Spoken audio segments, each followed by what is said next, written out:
Grand Rising. And before the show starts, got a little something for you. So enjoy. To Quick, where customers can buy, share, and earn. Meet Sam. Sam owns an e-commerce business that sells athletic shoes and running gear. Sam wants to increase her sales without increasing marketing spend. So she decides to list her products on Quick. On Quick, her loyal customers can get paid for sharing her products with their friends. Sam uploads her products to the marketplace, just like she would on Amazon or Shopify. Meet Laura. Laura is in the market for a new pair of shoes and comes across Sam's brand on the Quick marketplace. Laura is able to purchase the shoes and check out like she would on any other e-commerce site. After purchasing, Laura receives a unique Quick link that she can share with friends to begin earning Quick cash. Her friend Jessica opens Laura's Quick link on her phone and purchases the pair of shoes. Because Jessica purchases using Laura's Quick link, Laura receives Quick cash in her account. After purchasing, Jessica can now share her own Quick link and begin earning Quick cash as well. But Quick is more than just your typical referral or affiliate platform. Quick rewards customers for sales they directly and indirectly influence. So, for every sale Jessica's new Quick link makes, Laura will earn additional Quick cash as well, making the potential for earning exponential. Laura and Jessica can transfer their Quick cash balance to their bank account at any time, or can even use Quick cash to make additional purchases in the app. Meanwhile, Sam can just watch as the sales roll in. Best of all, she doesn't have to worry about costs, since she is only spending marketing dollars when actual purchases are made. Start buying, sharing, and earning today at quickclick.com. Wherever we live on this earth, we are one human family. On behalf of our team of radio hosts, I'd like to extend a greeting to all the members of our family, whenever and wherever you may be listening around the world. To our family in China, Ni Hao. In India, Namaste. Welcome to Quick, where customers can buy, share, and earn. Meet Sam. Sam owns an e-commerce business that sells athletic shoes and running gear. Sam wants to increase her sales without increasing marketing spend. So she decides to list her products on Quick. On Quick, her loyal customers can get paid for sharing her products with their friends. Sam uploads her products to the marketplace, just like she would on Amazon or Shopify. Meet Laura. Laura is in the market for a new pair of shoes and comes across Sam's brand on the Quick marketplace. Laura is able to purchase the shoes and check out like she would on any other e-commerce site. After purchasing, Laura receives a unique Quick link that she can share with friends to begin earning Quick cash. Her friend Jessica opens Laura's Quick link on her phone and purchases the pair of shoes. Because Jessica purchases using Laura's Quick link, Laura receives Quick cash in her account.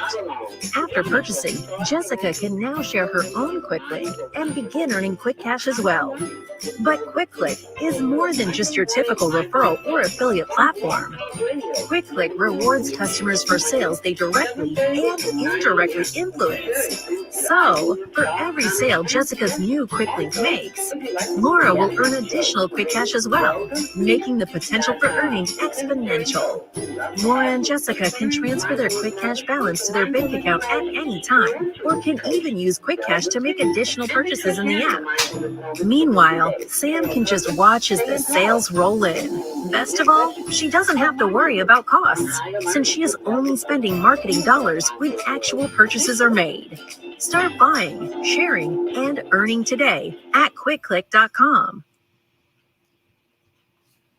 Grand Rising. And thank you for joining me today. I'm your host, ZeldaSpeaks. Welcome to Monday Morning Mindfulness. It is Monday, February 7th. It is the second Monday in February. Can you believe it? It's almost March, April, May, June, July. It'll be hot again in Chicago. Well, it's not going to happen today. Anyway, happy Earth Day, birthday, born day if you're celebrating a birthday today. And let us always keep in mind the sick and the shut-in, the incarcerated and the non-believers. And thank you for your prayers for and the family affected by COVID. And And thank you for all your prayers for my best girlfriend of 60 plus years, Deborah Peterson. She's doing wonderful. Thank you. Keep those prayers coming. We appreciate them. We love them. Thank you so very much. Today's topic is Phoenix Rising. Out of all the stuff they put us through, and we still rise. The late Dr. Maya Angelou says, and still I rise. And that's what we do because we are people of the sun. And people of the sun have that connection to the energy, as we all do. Some just practice more than others. So Lionel Abdul Haqq of Community Cultivations will be joining us in the 7:30 hour. If you're listening online, thank you so much. We greatly appreciate that. And be sure and post your comments in the comment section if you would like to. We're on YouTube. See our YouTube channel right there. YouTube, Higher Learning TV show, and Facebook.com Higher. I'm sorry, HLNTV1.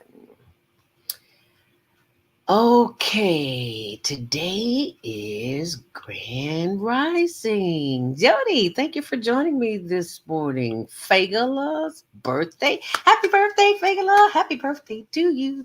Are you listening, Fagala? Happy birthday to you. It's Auntie Z over here in the cold, windy city. Happy birthday to you and many more. Wow. How old is she? I'm sure you'll call and let us know. Or just type it in the comments. Coming up in the 7:30 hour, we will be taking calls. So you can give us a call at 515-605-9325. Press 1 to speak. And remember, while you're at it, at the TV, remember to set those DVRs Tuesdays at 6, Wednesdays at 1 on Channel 19 and 24/7 on our YouTube channel. And higherlearningnetwork.org.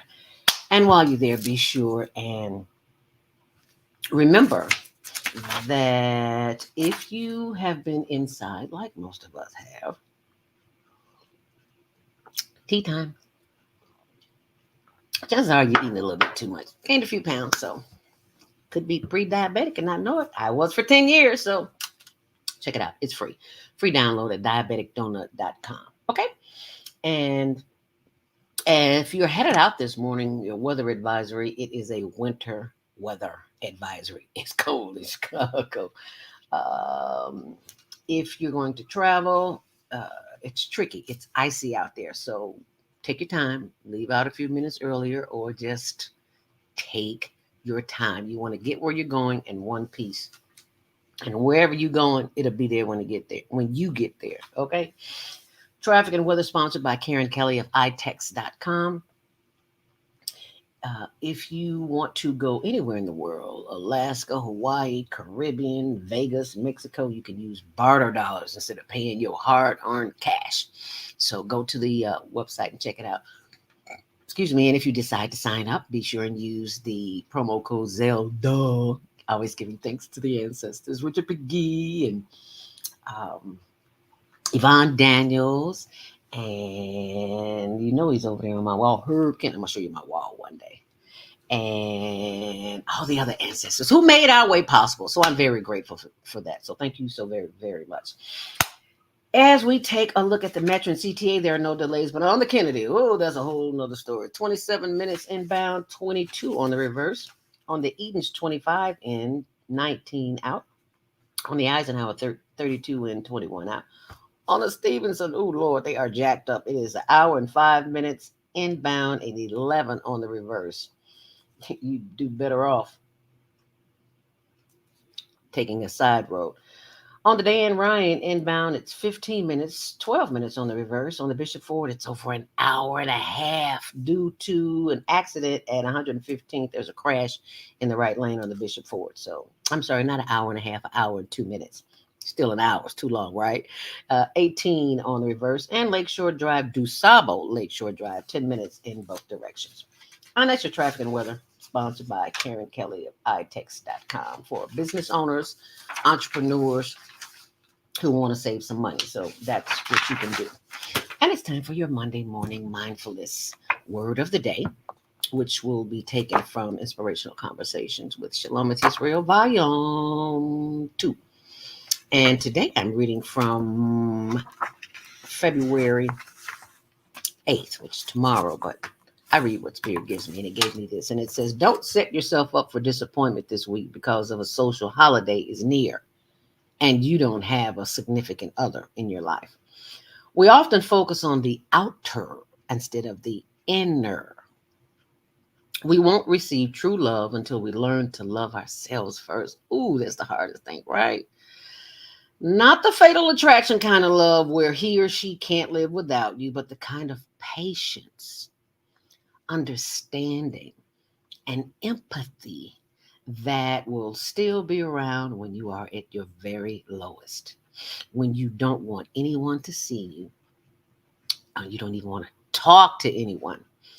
When we truly love ourselves, love shows up in the most unexpected places, like a warm feeling in your body, enjoying the simple pleasures of life, alone with nature, receiving something totally unexpected, saying no, or simply look in the mirror and really like what you see staring back at you. Love yourself first as if you were the lover you seek. Mhm. No one can love you the way that you can.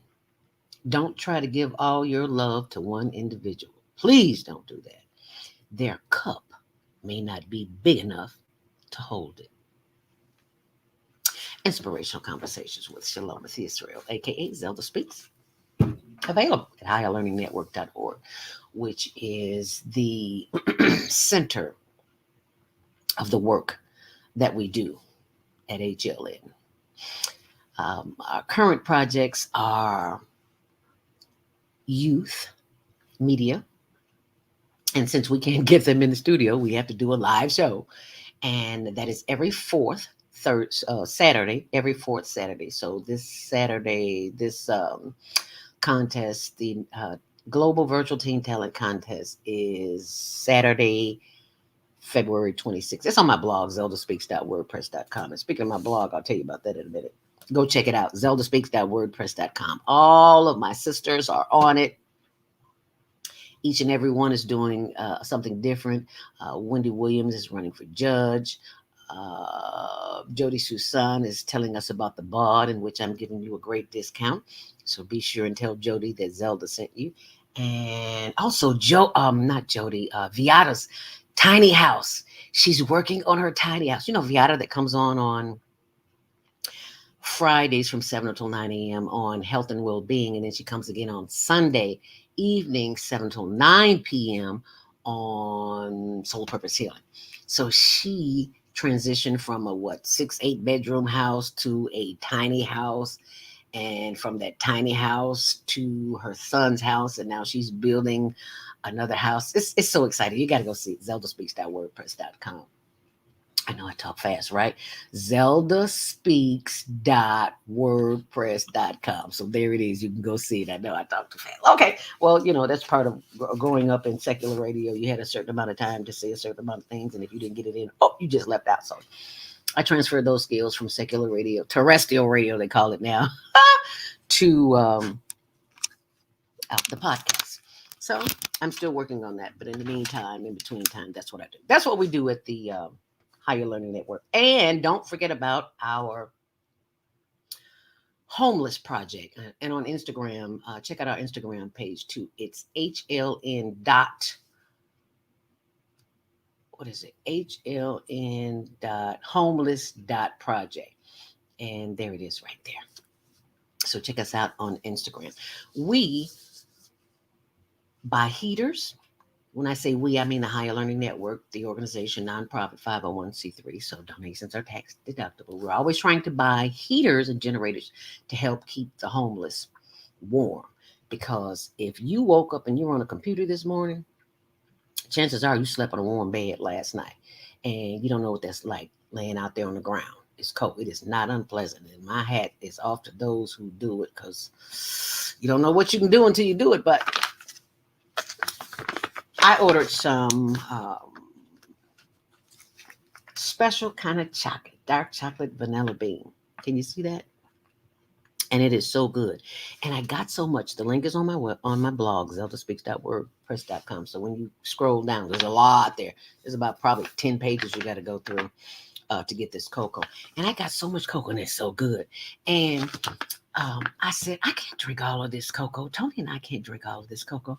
So we're going to go get some cups and containers and a big thing to put the cocoa in and share it with the homeless. So that's part of our homeless project. And that's what I ask you to do too. When you see somebody homeless, don't shake your head. Don't judge them. You don't know what they went through and what they're still going through. Say hi, buy them a cup of tea, cup of coffee. If you can, if you can't, just say good morning. Have a great day or something. But don't turn your nose up at homeless people because you never know. You never know what the world has in store for you. So I just want to share that. So that's what we do at the Higher Learning Network. So it is about that time. Oh, it's 7:15, right on time. And you know what that means? It's time for your Monday morning mindfulness stress relief session. So what we do is focus on the power of our breath, because breath is your first line of offense when you're attacked or physically, mentally, emotionally. And we have a tendency to automatically respond, right? And it's hard, but we got to practice. That's why we got to practice. Practice makes perfect, right? No, practice makes improvement. So the more we practice, the better we get at it. So let's start. We're going to inhale and to the count of 5. And when we inhale, I want you to put your hand on your stomach and feel your stomach expand. If it's not expanding, you're not breathing deep enough. So you inhale deeply through the nose, feel that stomach expand. Hold it. And then exhale. And then blow out a little longer than you inhale. So we're going to do that together, right? Okay, don't be looking at me shaking your head. You just sit down somewhere. Feet flat on the floor.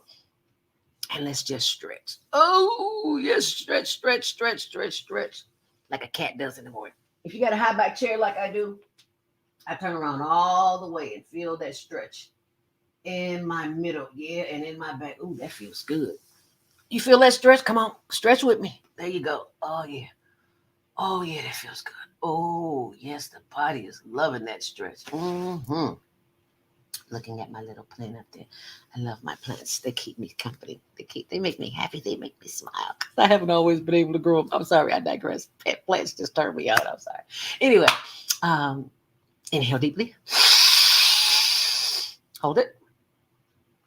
And exhale. And remember, when you inhale, you gotta put your hands on your stomach and feel that stomach inflate. Let's do it again. Inhale deeply. Hold it. And exhale. Doesn't it feel good? Yes. So this time as we do it, have that hands on that stomach. Inhale deeply. Hold it. And exhale. Now this time when you inhale, take these 2 fingers and this thumb and just massage the back of that neck. That's where the vagus nerve that is connected to the immune system and your happy system too. You know, the happy system? Yeah, that's the system you're putting in place right now. So inhale deeply. Hold it. And exhale. And massage that vagus nerve, because that vagus nerve will talk to you when it needs to. So let's give it something positive to talk about, sending positive electrical energy up and down the spine and all throughout the system. And take these fingers and rub those shoulders, because this is where I hold most of my attention, sitting all day. Yeah. And then I take my fingers and I knead, KNEAD. I knead my shoulder. Oh, yes, that feels good. So you can do that. You can do whatever you want to do to you. It's your body. It's your thing. Do what you want to do. I can't tell you who to need it to. This kind of need. Inhale deeply. Hold it. And exhale. See, you feel good already. See, this is what you can do when they come at you. Inhale deeply. Through the nose.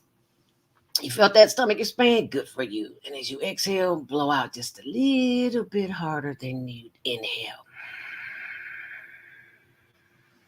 Inhale deeply. Feeling that stomach expand. And exhale. Place of peace. It's a place of serenity. You don't have to go anywhere. It is right here. Excuse me. So let us take that breath. Inhale deeply. Bring that breath all the way to the top of the head.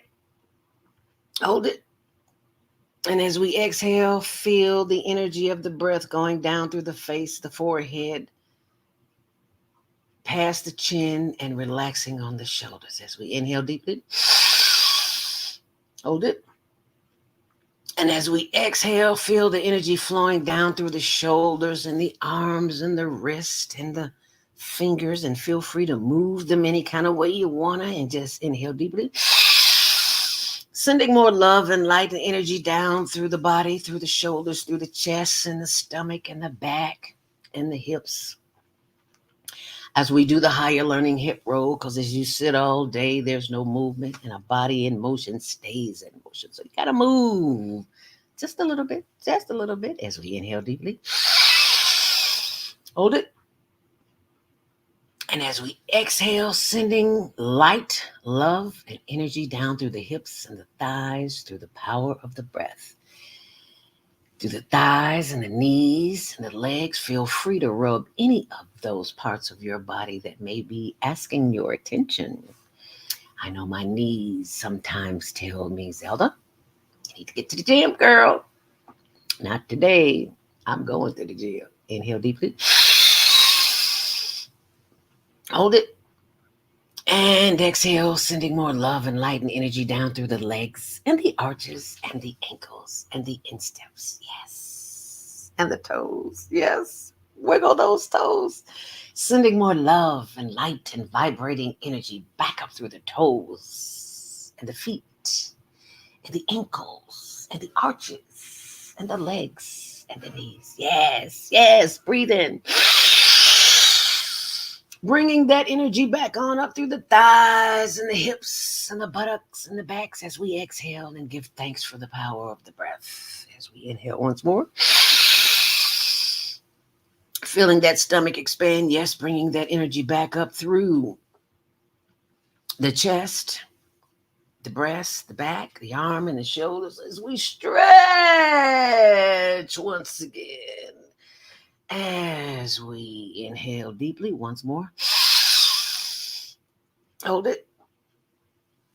And exhale. Inhale one last time.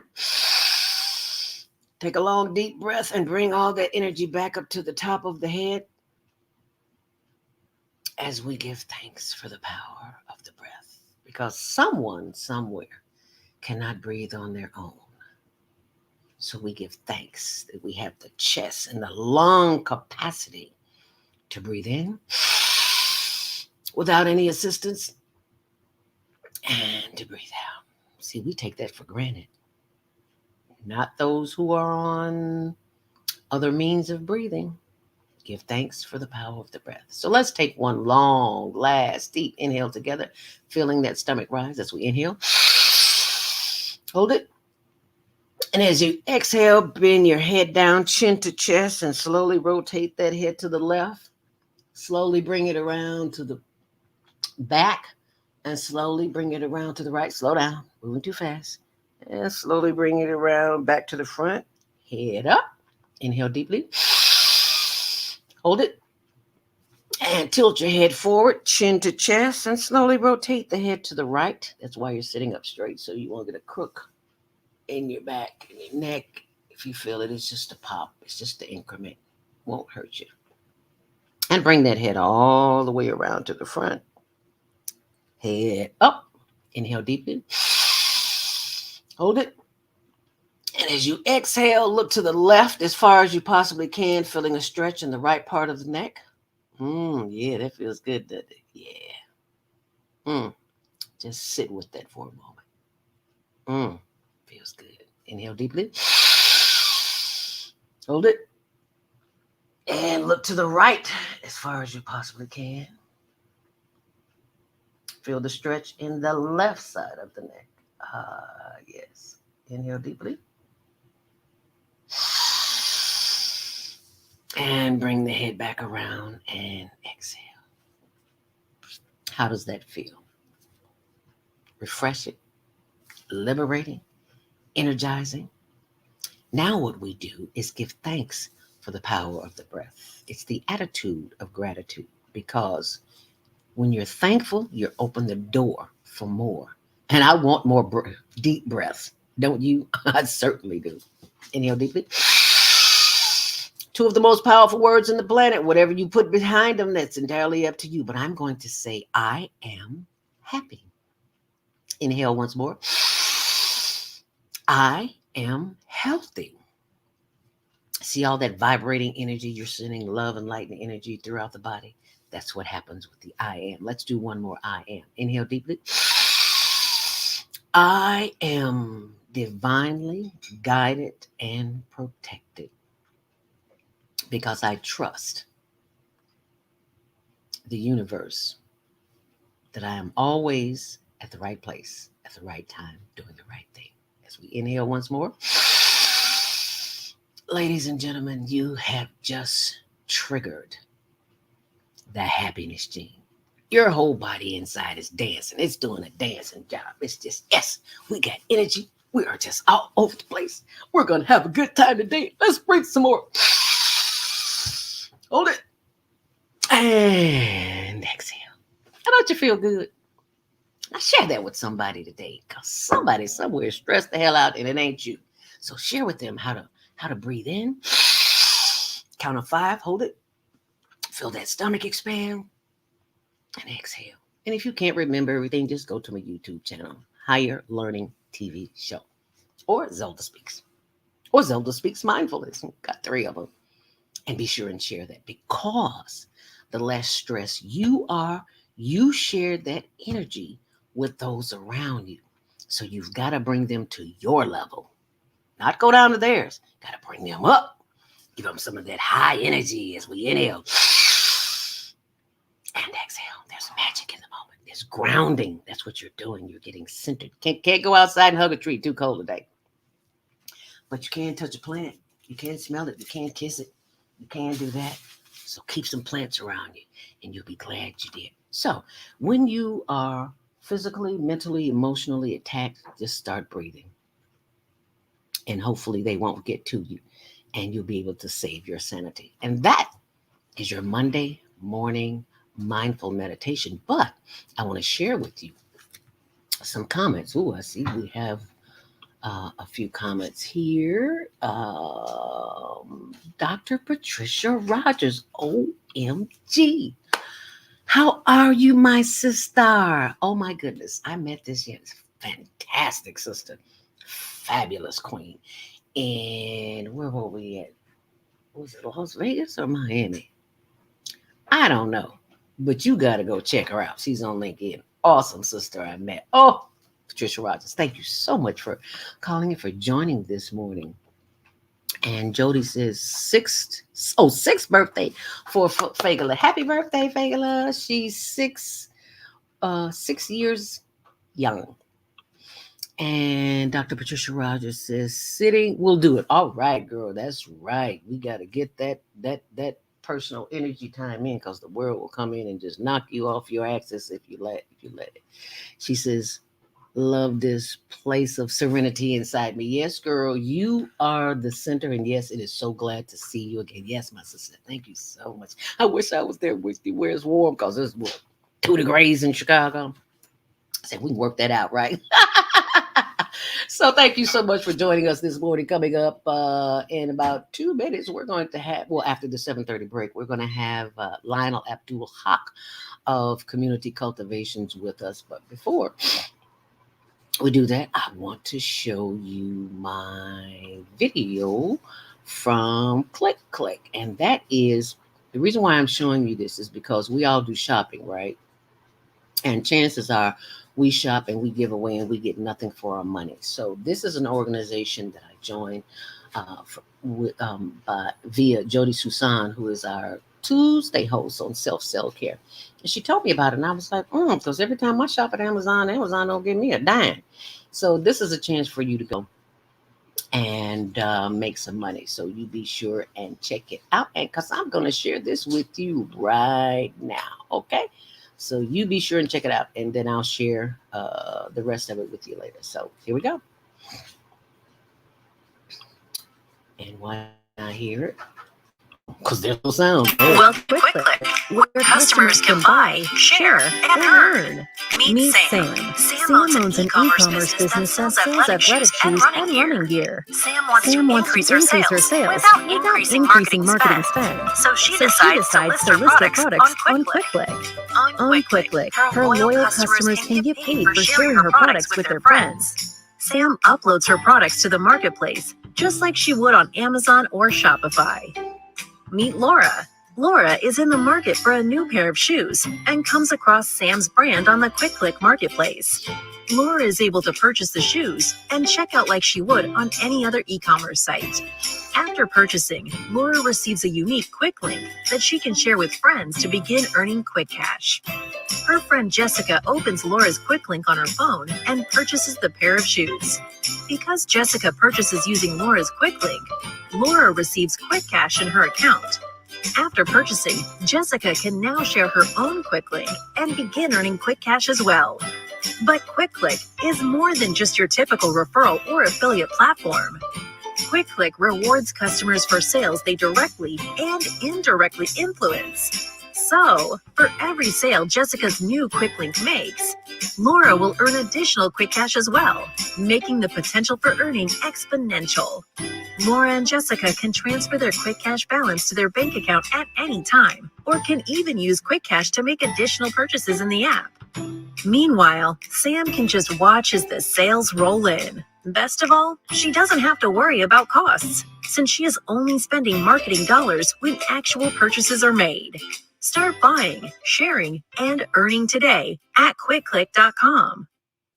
And that's where I got this tea from. Not tea, hot cocoa. And there's plenty other items on there available. But I only order what I'm going to use. I'm not ordering just to be ordering. So you go to my blog, ZeldaSpeaks.wordpress.com, and you'll see it there.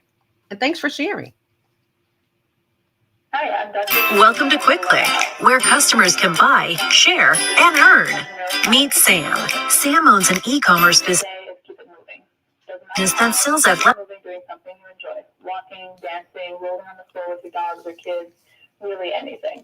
The body craves movement to keep its bones, joints, and muscles happy. Even our mental health and internal organs and digestive system rely on our movements.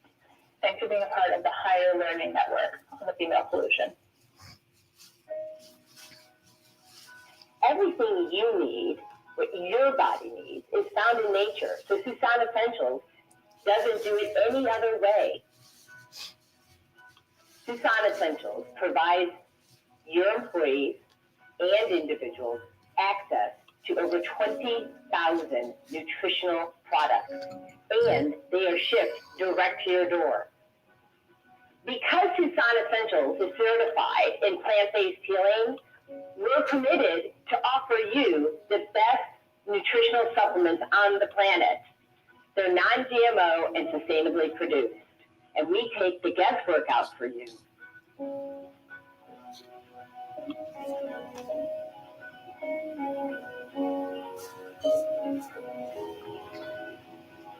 Let Susan Essentials help you take control of your health today.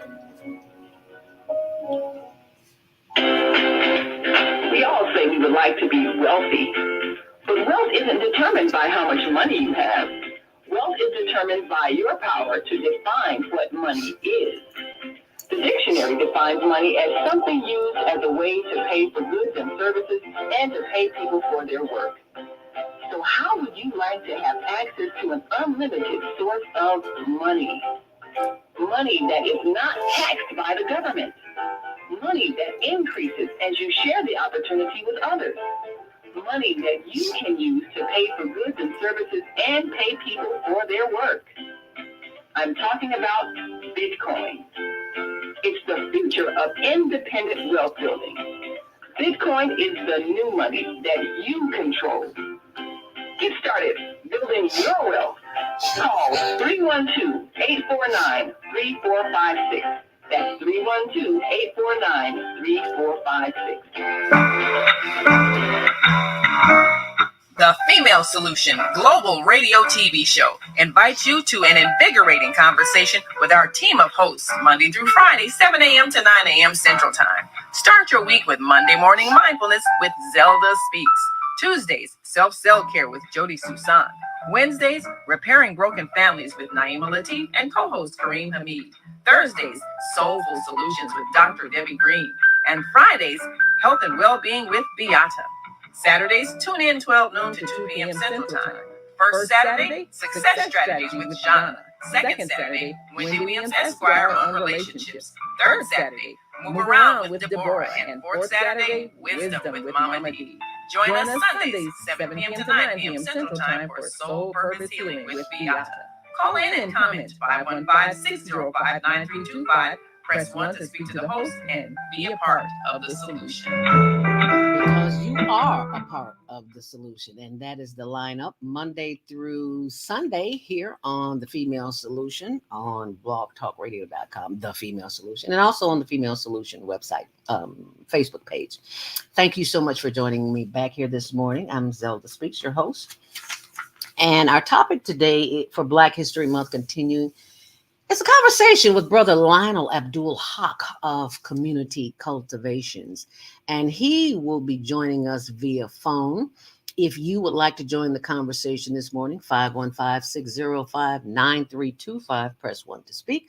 But right now, we're going to welcome Brother Lionel Abdul Haqq of Community Cultivations. Welcome, Brother Lionel. Thank you so much for joining us this morning. Grand Rising.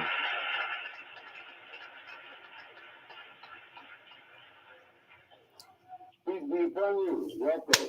Glad to be here once again, and thank you for inviting me. Yes, thank you for being here, because we know it's going to be a good day, because when Lionel brings it to us in the raw, he keeps it real, and that's what I love about it.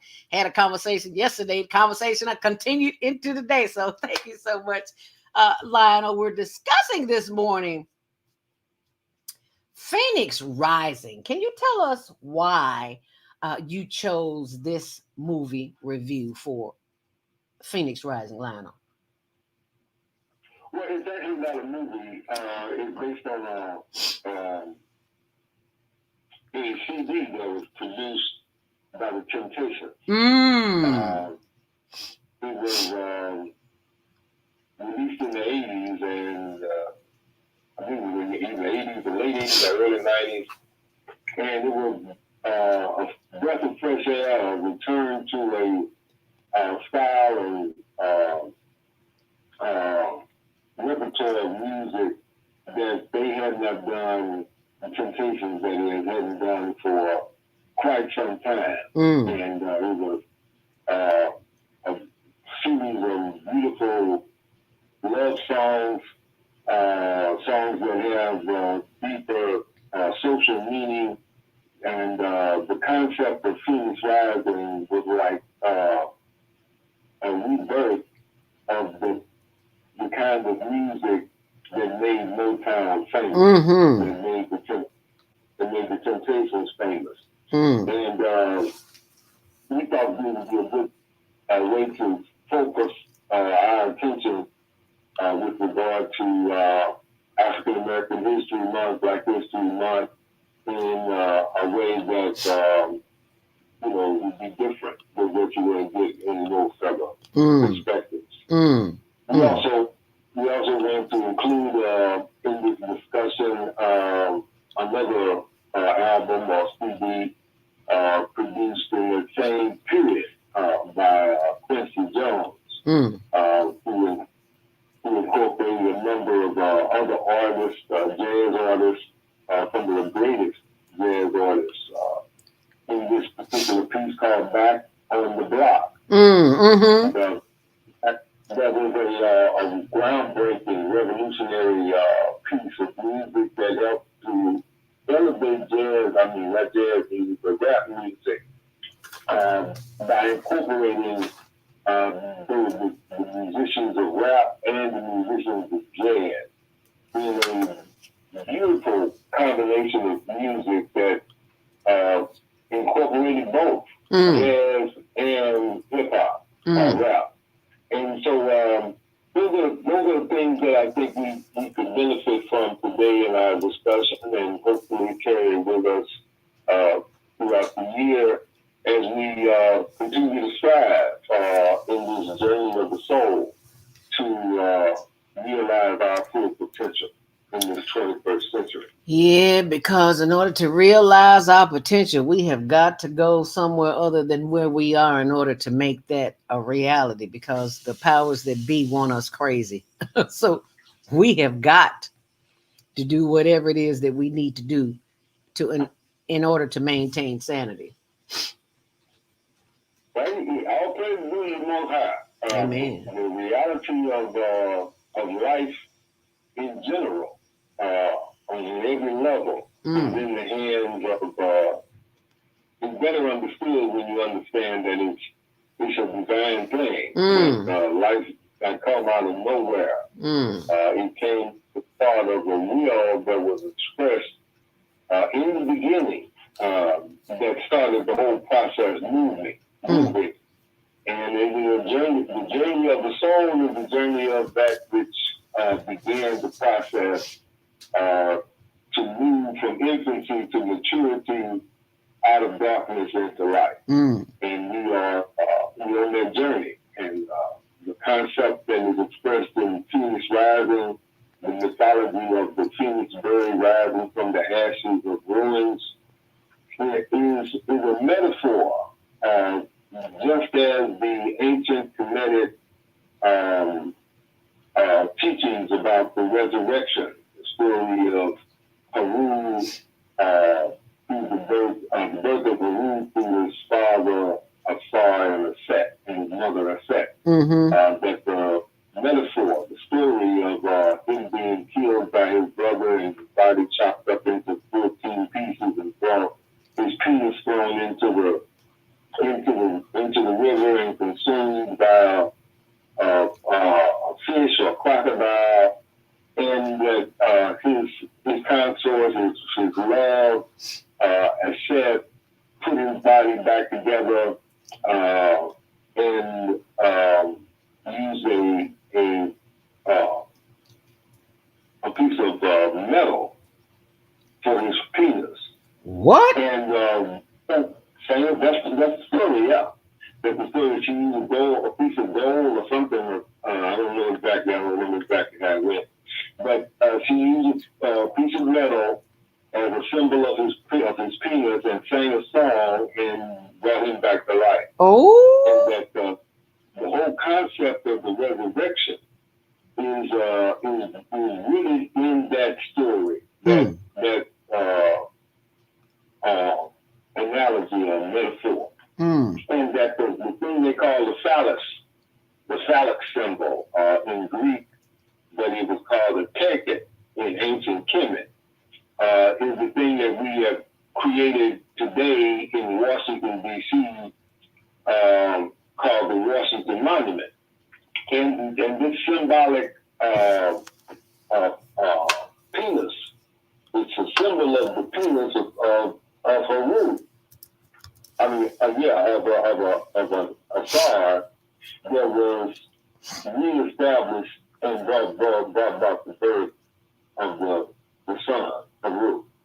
So this is metaphor. This is symbolic, and the concept of the birth, death, and resurrection of Jesus to save the world is the same story, and it's just been the names and the faces have changed, but the story is essentially the same. Remains the same. The concept of the rebirth of humanity, the rebirth of the human spirit, and the resurrection of human society from the ashes, from the ruins, from the death, is what the 21st century is all about. Wow, I had never quite heard that explanation, Lionel. Wow. that you talk about bringing that. To the music of Phoenix Rising from the Temptations. Back in the 80s and 90s, and Back on the Block from Quincy Jones. Both speak to a resurrection. Both speak to a renewal of a spirit of human life that will help us to conquer and overcome the difficulties that we face coming out of darkness of the 20th century into the light of the 21st. Wow. Excuse me. I'm trying to pull up the screen here that shows the Temptations of those who did not know, who don't know, who may be a little young. It's like, what are they talking about? It's like, yeah, the Temptations. If you've been living on this planet, then you know a little bit about the Temptations. I was just trying to find a photo to show, and I found one here on Google, so you can see that. Well, actually, you can see it, but it's just not that big. So let me see if I can enlarge that for you. Phoenix Rising album, as a matter of fact. Can you all see that? Yeah, I think I can. But anyway, I just wanted to get a visual for our viewing audience. I just wanted to share that because I'd never heard that story. I'd never heard. Are you still wasting time? Oops. Didn't mean to show that. I'm sorry. Go ahead, Lionel. I was just trying to show that for our audience, but I'll bring it back here now. Wow. In getting started, I would like to read some excerpts from my review that I did back in that day and that time. Okay. And give you some insights into where we're coming from and why I think this is important for us in Black History Month. Okay. Phoenix Rising, for Lovers Only, a review by Lionel Haqq. During African American History Month, it is customary to commemorate and celebrate the accomplishments and contributions of individuals and organizations that have advanced our struggle for freedom, justice, and equality. Since the imposition of chattel slavery, that is, the first phase of captivity and forced servitude, most of these were known, what is known today as areas. This metaphor characterizes the individual. It is Black History Month and all. Cookie that is black on the outside but white on the inside. It is intended to convey the idea that shared individuals and organizations were directed by and dependent upon white folks. This is the final phase of slavery, to develop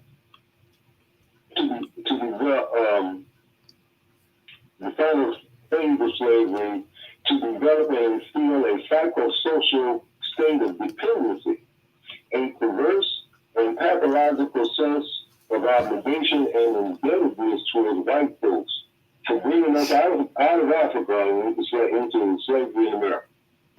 Was advanced and promoted by them and continues to this day. The number of independent or all-black examples to commemorate and celebrate are few and far between. It is our contention that these should be foremost as stars and superstars to guide and inspire our future generations. Towards that end, Community Cultivation salutes the Honorable Marcus Garvey, founder of the United Negro Improvement Association, Noble Drew Ali, founder of the Moorish Science Temple, the Honorable Elijah Muhammad, inspired leader of the Lost Foundation of Islam, Brothers Huey P. Newby and Bobby Shields, co-founder of the Black Panther Party, and Kwame Toure, a.k.a. Stokely Carmichael, founder of the Student Nonviolent Coordinator. We also wish to add to this illustrious list, in the spirit of love and respect that is the brick and mortar that have brought and held these dynamic individuals into the union of institutional support, was Barry Boyd Jr., founder of Motown Records. Although he may never have expressed that black unity was in any way part of his motivation, it is our contention that his sense of business and showmanship, coupled with the musical genius of William Smokey Robinson, was a marriage made in heaven that gave birth to a cadre of all black personalities who did just that. The Miracle, the Four Tops, Mary Wells, the Supremes, Stevie Wonder, Marvin Gaye, the Marvelettes, the Shirelles, and the Jackson 5 are all legendary artists and groups whose music is indelibly inscribed upon the hearts and minds of people the world over. The lion's share of that music, one hit song after another, for each of these artists and groups, was written and produced by Mr. Smokey. The Motown sound was a smooth, flowing blend of rhythm and blues, accented by a trademark bridge of a jazz saxophone that delivered his profound lyrical metaphors with an electric intensity. Lyrics that spoke of love and relationships in a context of meaningful involvement and permanent commitment.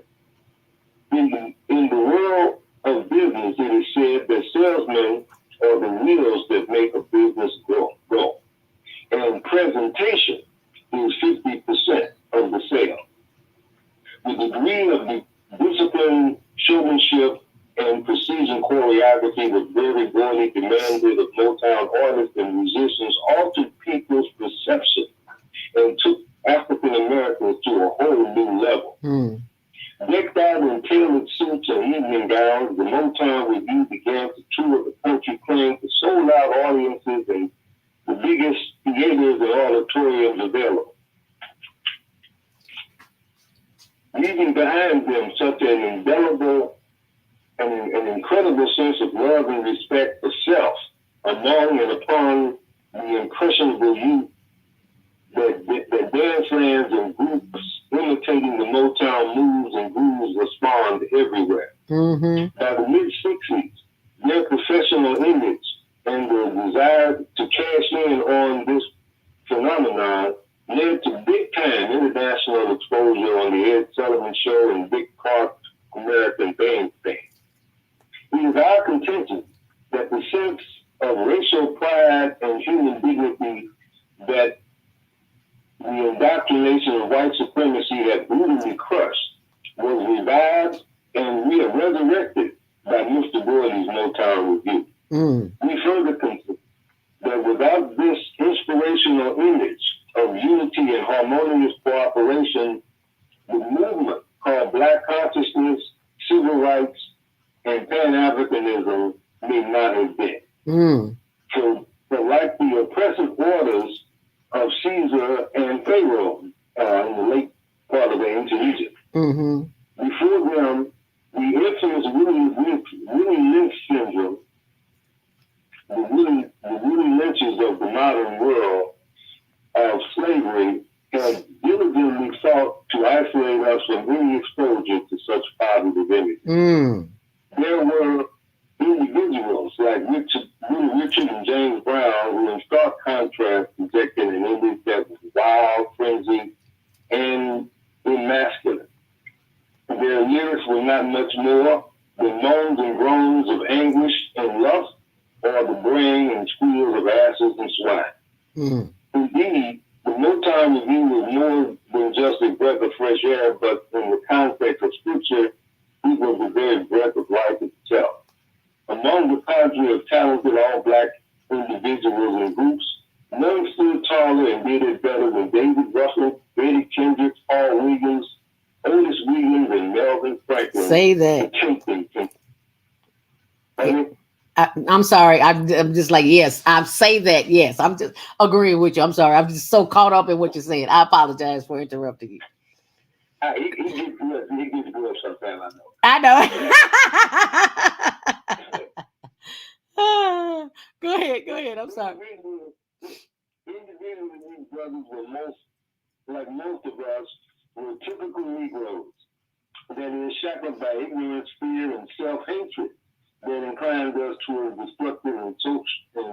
destructive social behavior and limited our potential. Together, under the disciplined regimentation of Berry Gordy's School of Art and Repertoire, they were tempered and welded, refined and polished to become one of the finest, most precision and sweet-sounding attractions this sensation-sick society has ever seen. From the beginning, they were unique among your singing groups in that there was not one specific outstanding leader. In the same way that jazz band graciously and with mutual respect allowed each musician a turn to solo and improvise, each of the Temptations would step out front, do his thing, and then smoothly flow into the background. Mm-hmm. In retrospect, it is obvious that Mr. Gordy, whether consciously or unconsciously, synthesized and put together the styles and flavor of various forms of entertainment in the American experience like a bee does in making honey. Although we do not accept that money is the root of all evil, it is certainly often accompanied by some significant challenges. For as it is with the aforementioned all-black individuals and organizations striving to change the inferior image and social status of African American people, Motown Records was targeted for destruction and a change of direction by the powers that be when they began to rise from the ashes. Infiltrated during the late 60s and 70s by agents of the oppressors, posing as sincere advisors, well-wishers, and investors who suggested and implemented sweeping changes in the spirit of divide and conquer. As a result, the Supremes went from the Diana Ross and the Supremes to Diana Ross, while the Four Tops, Stevie Wonder, and others flew the coop altogether.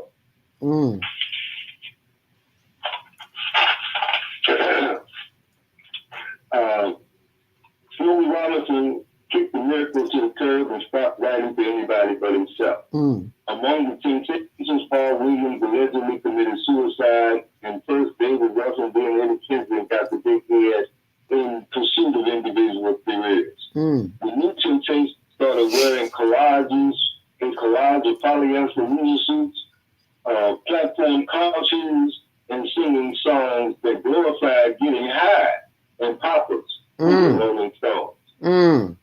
As we approach the dawning of the 21st century, the new millennium, a time envisioned in the context of Scripture as to represent a rebirth of the human spirit, comes a second breath of life. One original and four new Temptations have risen from the depth of virtual obscurity like a mythological bird of fingers. For Lovers Only, released at this time in late 1998, marked their return to the positive image of five fine, well-groomed African-American men standing tall, stepping with smooth precision and singing harmoniously of meaningful, substantive relationships. This second resurrection that has again swept the nation with an inspiration of unity and pride has a more universal flavor and focus. The songs on love for Lovers Only, like What a Difference a Day Makes, and I'm Glad There Is You, are old jazz standards written and produced from a consciousness that is black but not necessarily African American.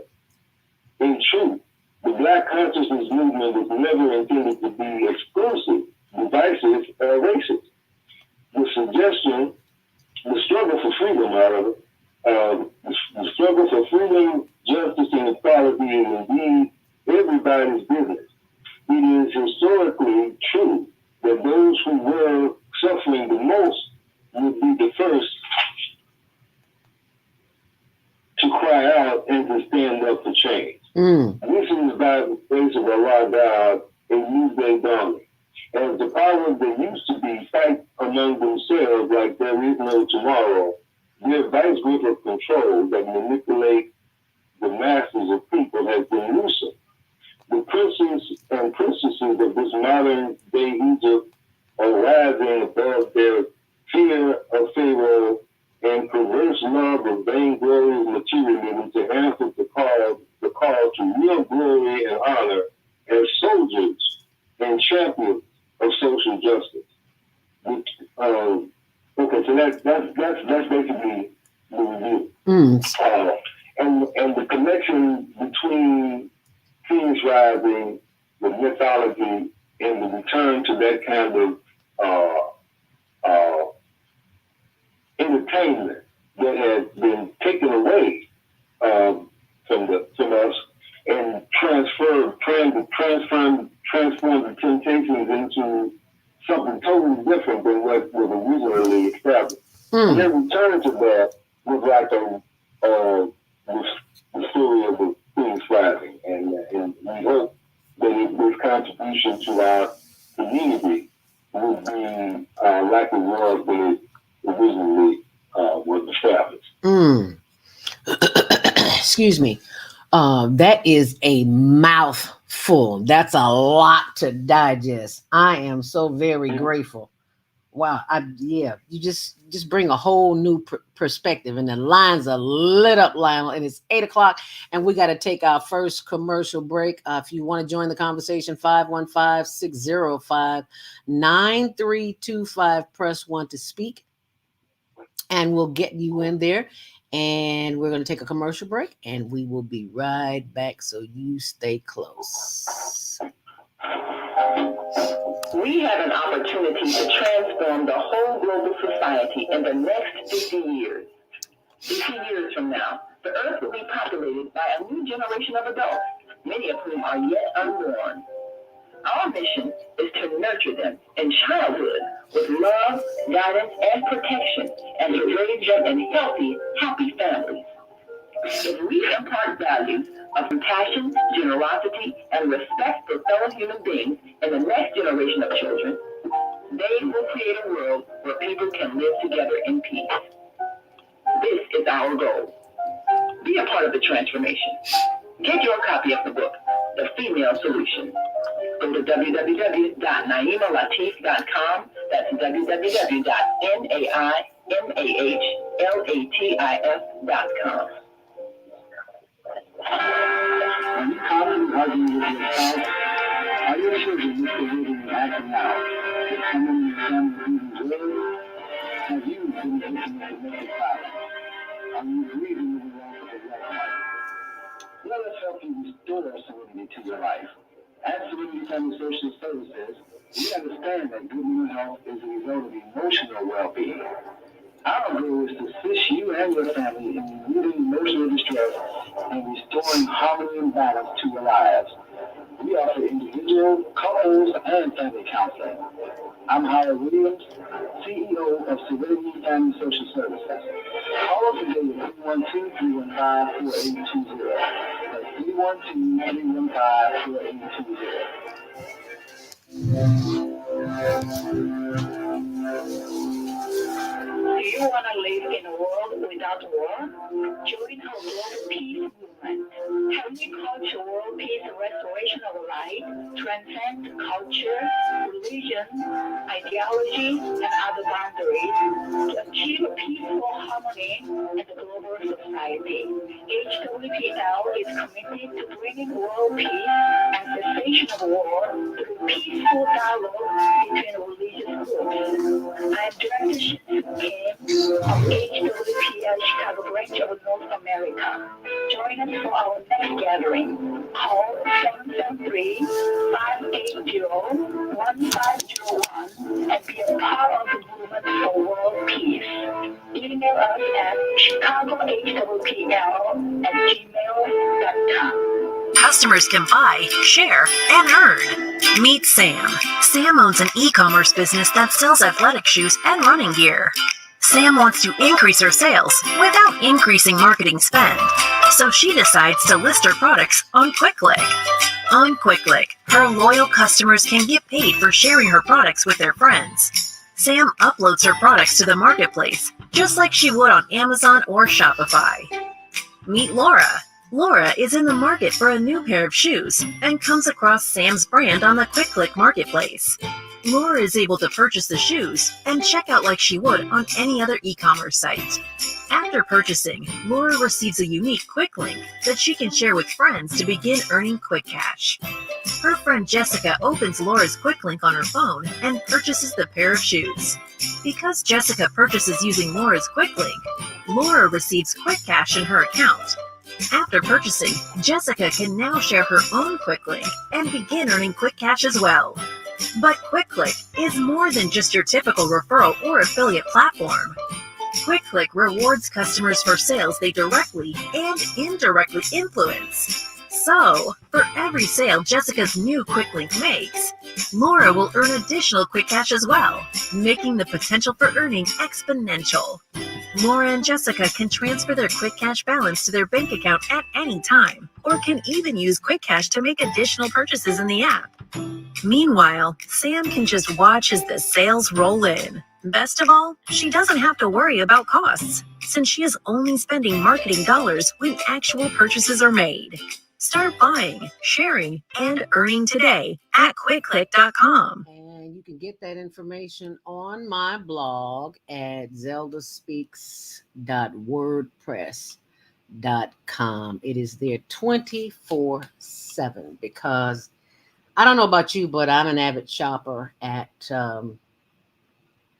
Amazon. I have been for years. We even had an account there. Welcome to QuickClick, where customers can buy, share, and earn. Girl, we heard Meet you Sam. once. That was enough. Okay, be quiet. Calm down. Okay. And I had the honor and blessing of being in the company of my sisters, the Female Solution.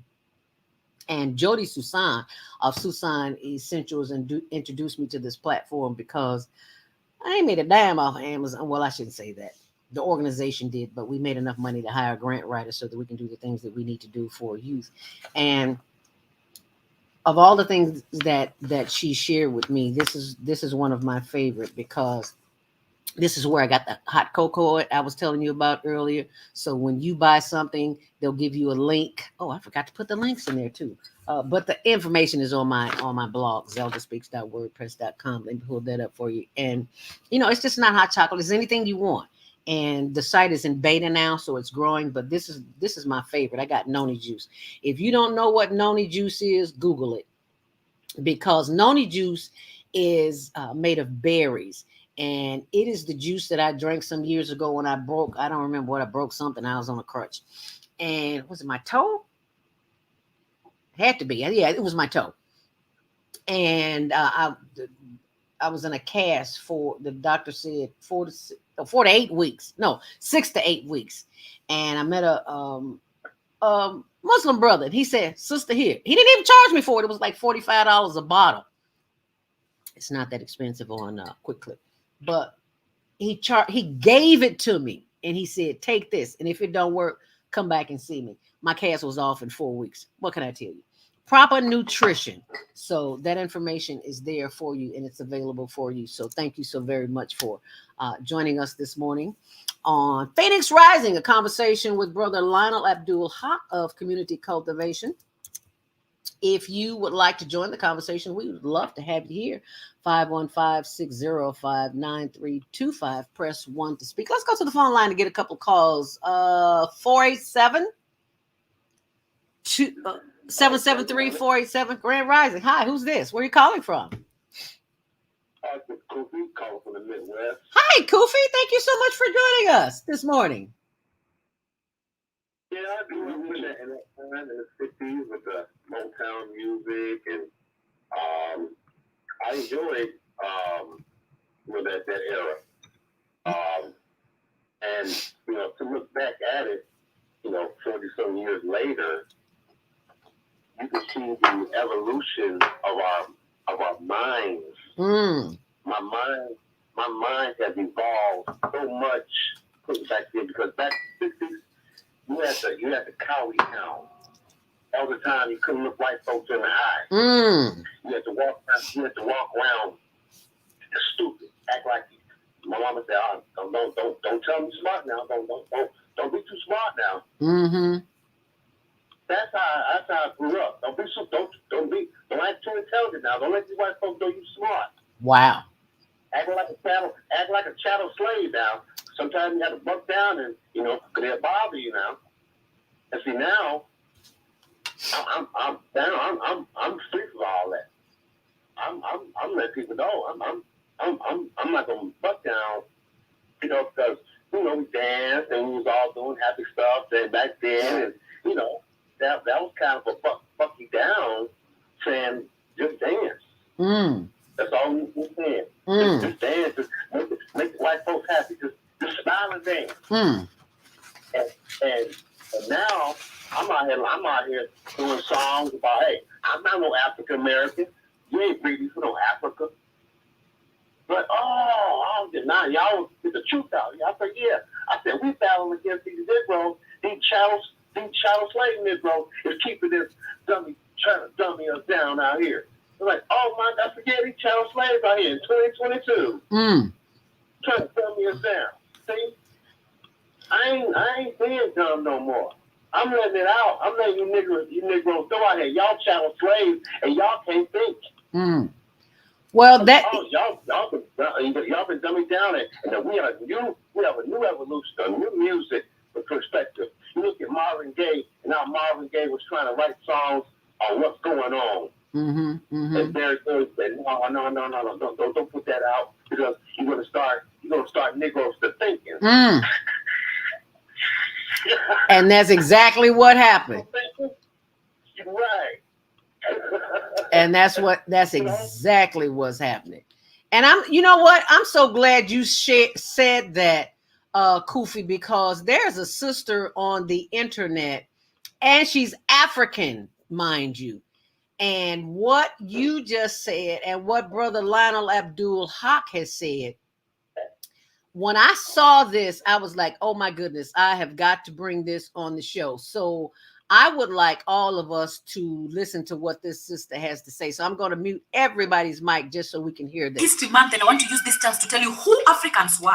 Most people think that Greece is the custodian of almost all important world philosophers because the Greeks are smart. But no, it is because all important Greek philosophers studied in Africa, took the knowledge to their countries, personalized it without giving credit. Aristotle, for instance, studied in Africa for over 20 years, even admitted that Africa is the land of the wise. But you know what he did when the colonial invasion set in? He used that opportunity to ransack all the leading universities in Africa, stole all the books, and went to start his own academy in Athens. Pythagoras did not invent the Pythagoras theorem. He studied it in Africa for 22 years. Hippocrates studied medicine in Africa for years. Thales, Solon, Plato, Eudoxus, all these great philosophers were students in Africa. So as a Black history student, next time they teach you about Harvard being the best university in medicine, followed by Oxford, Stanford, Cambridge, ask them, what about the House of Life University in Africa that pioneered almost all philosophies used in medicine today? When they teach you about Christopher Columbus discovering America,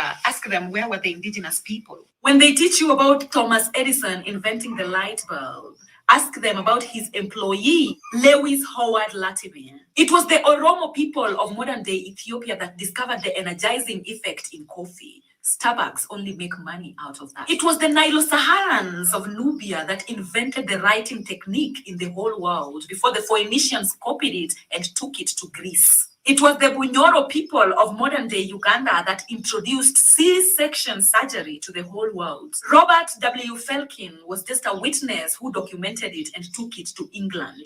If it weren't for Garrett Augustus Morgan, we wouldn't be having traffic lights today. It was Mary Van Britten that invented the home security system. Architecture wouldn't be what it is today without the knowledge of the Shona people of modern-day Zimbabwe. These people were able to build towers and huge fortresses without cement or mortar to bond the bricks together. The Portuguese did not even believe this was possible, so they started saying it was aliens. Without the Edo and Yoruba people from West Africa, we wouldn't be having the science of metallurgy. It was the Ishango bone of modern-day Congo that introduced mathematics to the world. This bone was used as the lunar calendar to predict drought and weather. This bone was also the mathematical table that was used during trade in Africa. But when this Belgian man saw the Ishango bone, they took it to the Royal Institute for National Scientists in Belgium, and today the bone can only be viewed under special arrangements by the Belgian government. Most people thought that the Africans who were taken into slavery were just basic cotton pickers, but no. Afro-descendants are the most mimicked people in history of mankind. Ask yourself why. Ask yourself why. That is a phenomenal video by a phenomenal little sister. It is Black History Month. The motherland. It's Black History Month, and she keeping it real and keeping it raw. Let me go back and open up the phone lines, Brother Lionel, Abdul, Haqq. I just had to share that video because he said that because we have been so brainwashed into thinking we are less than who we are. I love the fact the great philosophers of Greeks, they studied in Africa, but we don't know our past, so we don't know that. So thank you, my sister, whoever you are in the motherland. Thank you for sharing, making that information available. And for those of you who did not understand her thick accent, I understood everything she said. Just go to it's on my blog, ZeldaSpeaks.wordpress.com. I love the fact that we have all of this information that is now available to us, Lionel, because things have been hidden for a long time. And just like with the comparison of the temptations and the wholesomeness and the consciousness of the group as they were singing and writing, it still it carries us forward today. Bless you. Was that a sneeze? A cough. Yeah. Wow. I think it's important to understand the connection between the prophecies and the metaphors of the past about what was going to happen in the world in terms of people losing so much of the value of what it is to be human and what makes human life so good, and that it would be resurrected, that it would be very much like people being dead, and that there would be a resurrection. The idea of the crucifixion, the cruelty that we see in the story of the birth and the crucifixion of Jesus, and the idea of the resurrection on the third day. See, all of this is symbolic. All of this, the symbolism, the metaphor, the association of time, of being in the grave before the resurrection occurs. All of this is representative of the human struggle, the human struggle. And I want to emphasize the humanness as opposed to the blackness, because all human beings were originally black. Mm-hmm. And the various changes in our physiology occurred as a result of our moving and spreading out in different parts of the world and being disconnected from each other. Mm-hmm. And that disconnect in the different environment and the changes in the atmosphere and so forth caused different changes in our physiology and the way we look. Mm. And so the human society, there is nothing else but human society. We're all human. Mm-hmm. We have degrees of connection to our humanity as a result of our getting away from not just our physical environment of Africa, but also from the consciousness that we used to have. That when we moved to different places, different environments, different laws and rules and behavior was established, and it separated us not just in terms of our physical appearance, but also in terms of our consciousness. Mm. And that the concept of resurrection is what was prophesied in Scripture as what called Armageddon and the Day of Judgment and so on and so forth. All of these things need to be understood in a context that pulls the past, the present, and the future together. And that's where you get the real vision. That's where you get the real understanding. The understanding is what it's all rooted in. And that is the teaching, the concepts, the lifestyle that we used to have before we became divided and separated and lost from our original nature and spirit. But the resurrection is the time that it was promised. It wasn't just something that might happen. They said this is gonna happen. Okay. This is the way it's gonna be, according to the divine plan that could be seen by those who had a vision and enough understanding and consciousness to see the future based upon what was going on right then. And this is where the idea that I see in the whole movement of Black consciousness, the whole movement of child slavery and psychological slavery was the death of the human consciousness, and we are in the process of resurrecting that consciousness by the grace of Almighty God. Amen. Well, thank God for brothers like you who pay attention, who are conscious, and our conscious callers, listeners, and viewers as well, because this, like you said, this is a human thing. This is not a we against them or they against us. This is a human effort, and until we are all on the same page consciously, we can't evolve together, and that's a problem. As Iyanla Vanzant would say, until today. Sister Vieta Robinson says, Grand Rising Sister, enjoying you and Brother Lionel Abdul Haqq of Community Cultivations. Yes, this brother brings the knowledge. He brings it in the raw. He keeps it real, as the children say. Well, no, what do they say now? Keep it 100. He is past. Yeah, he's past 100. He's about at about 100,000 right about now. Let's go to the phone line and see if we get another call in. 515-605-9325. Press 1 to speak. We got a few more minutes before our next break. Area code 312-671. You are live on the Female Solution. Grand Rising, what's your name? Where you calling from? And what's your comment for Brother Lionel Abdul Haqq? Shalom, we don't die, we multiply. Like it's blessed, beautiful, and all about success, and to breed success and Black power is the best. We got to include it all. All right now. This is Brother Minister Robert Floyd from Chicago, Illinois.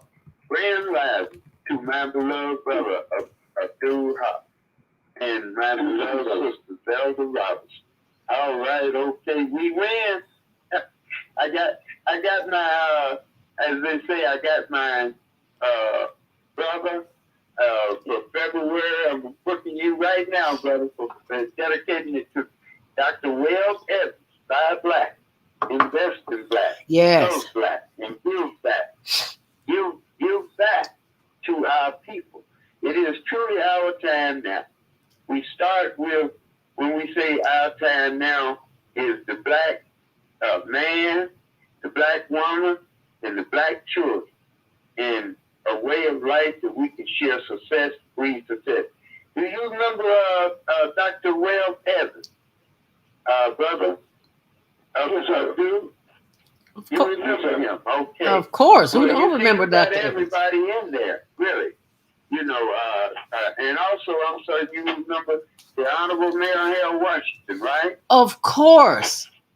Oh, and speaking of Mayor Harold Washington, let me say this before I forget.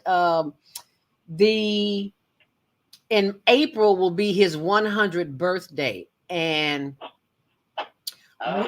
we will be celebrating his birthday by honoring our students of the Higher Learning Network with a scholarship in his name. So let me say that while I'm thinking about, and that is to be sure to, if you have youth who are between the ages of 13 and 19, have them send a 1-minute video clip in on a YouTube channel of what they can sing, dance, act, poetry, or whatever their talent is. We want to bless them with this scholarship from Harold Washington, commemorating former Mayor Harold Washington's birthday. Vieta Robinson says, was Whoopi accurate in her words about the Holocaust being simply man's inhumanity to man? Wow. That's a good question for you, Lionel. Can you answer that? Would you like to respond? I think that the bigger picture is to focus on man's inhumanity to man. The issue of race is part of the problem in identifying it as an issue of race in terms of why Adolf Hitler wanted to exterminate the Jews, and didn't want to go along with the idea that the Jews were God's chosen people. The idea of race had become the foundation for the whole idea of white supremacy, and that the Jews, the Jews being God's so-called chosen people, was the idea that God was going to resurrect the human society under the authority of the Jew.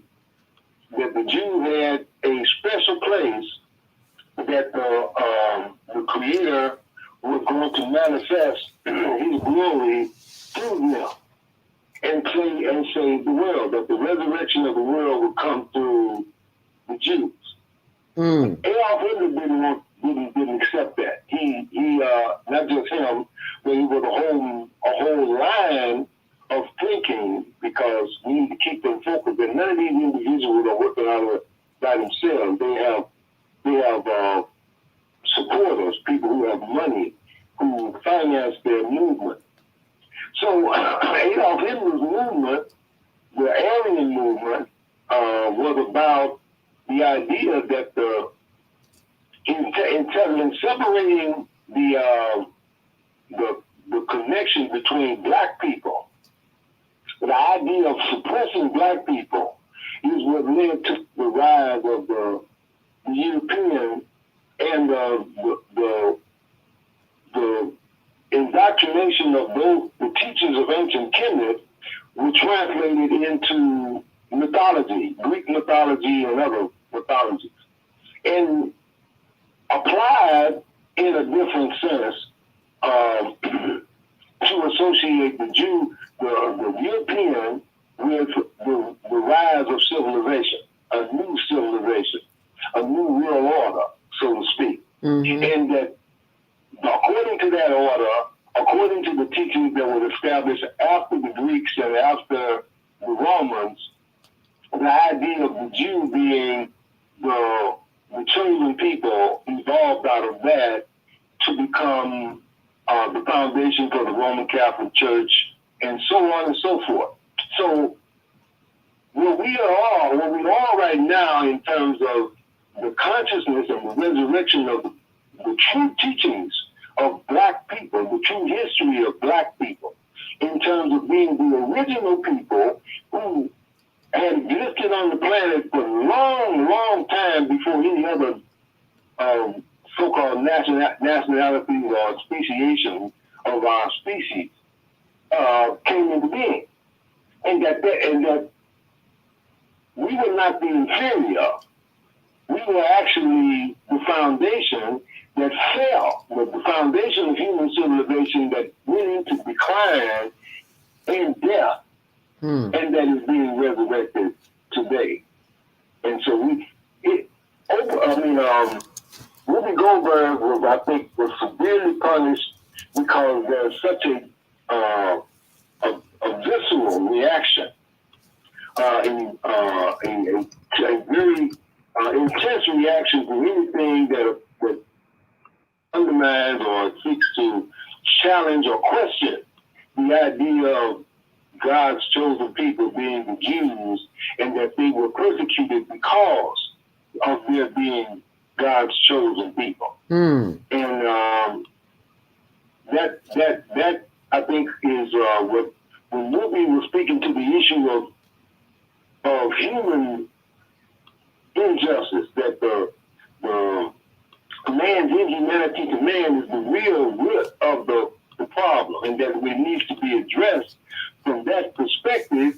We bring all of humanity together to condemn bad behavior, as opposed to jumping in defense of one particular so-called race who is being persecuted because of their race.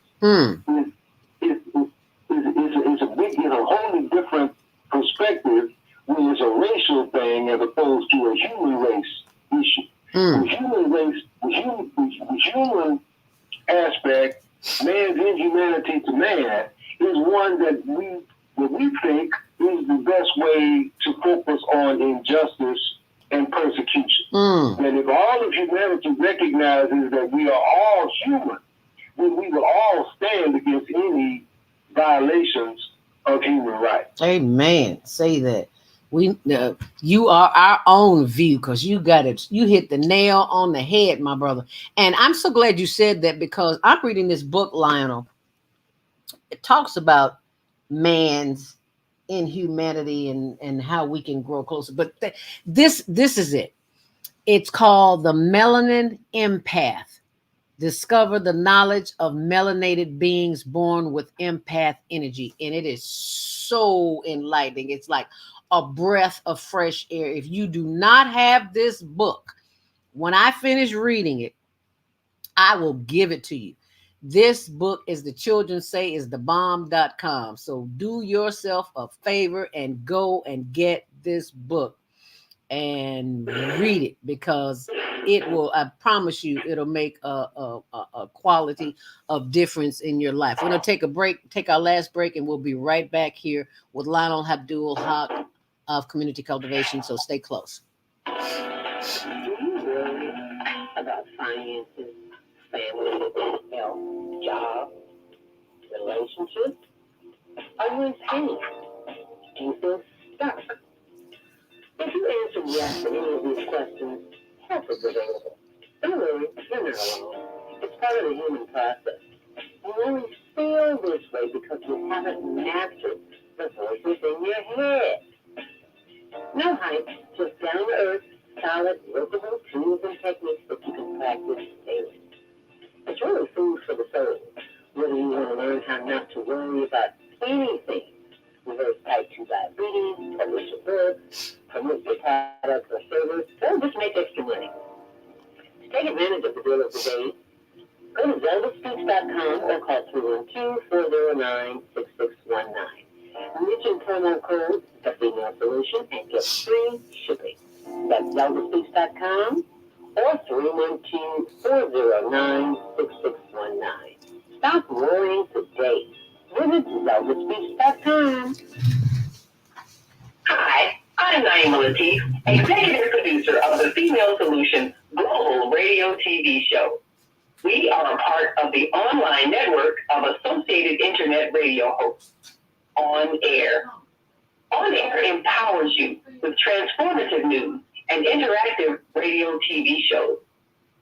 This is such a wonderful time to be alive and to see our human family coming together as one community as a result of that powerful tool, the internet. We can now talk directly to each other all over the world. There's no need for conflict or misunderstanding. There's no need for violence to solve our differences. We can talk to each other face to face until we reach an agreement. On Air offers a fantastic global guide to communicators from all over the world who are using their internet platform to inspire us to strive to be our best selves in order to become the kind, compassionate, loving people we were all born to be. Once we do that, we'll see planet Earth transformed into a place of peace. Subscribe to the recommended YouTube channel, Facebook pages, and podcasts created by these Voices of Enlightenment.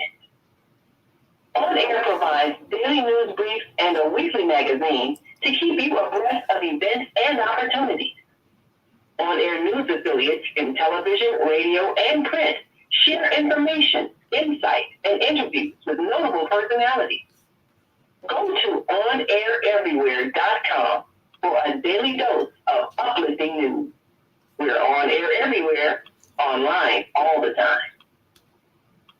Welcome to Quick Click, where customers can buy, share, and earn. Meet Sam. Sam owns an e-commerce business that sells athletic shoes and running gear. Sam wants to increase her sales without increasing marketing spend, so she decides to list her products on Quick Click. On Quick Click, her loyal customers can get paid for sharing her products with their friends. Sam uploads her products to the marketplace, just like she would on Amazon or Shopify. Meet Laura. Laura is in the market for a new pair of shoes and comes across Sam's brand on the Quick Click marketplace. Laura is able to purchase the shoes and check out like she would on any other e-commerce site. After purchasing, Laura receives a unique Quick link that she can share with friends to begin earning quick cash.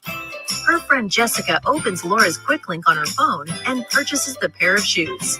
Because Jessica purchases using Laura's Quick link, Laura receives quick cash in her account. After purchasing, Jessica can now share her own Quick link and begin earning quick cash as well. But Quick Click is more than just your typical referral or affiliate platform.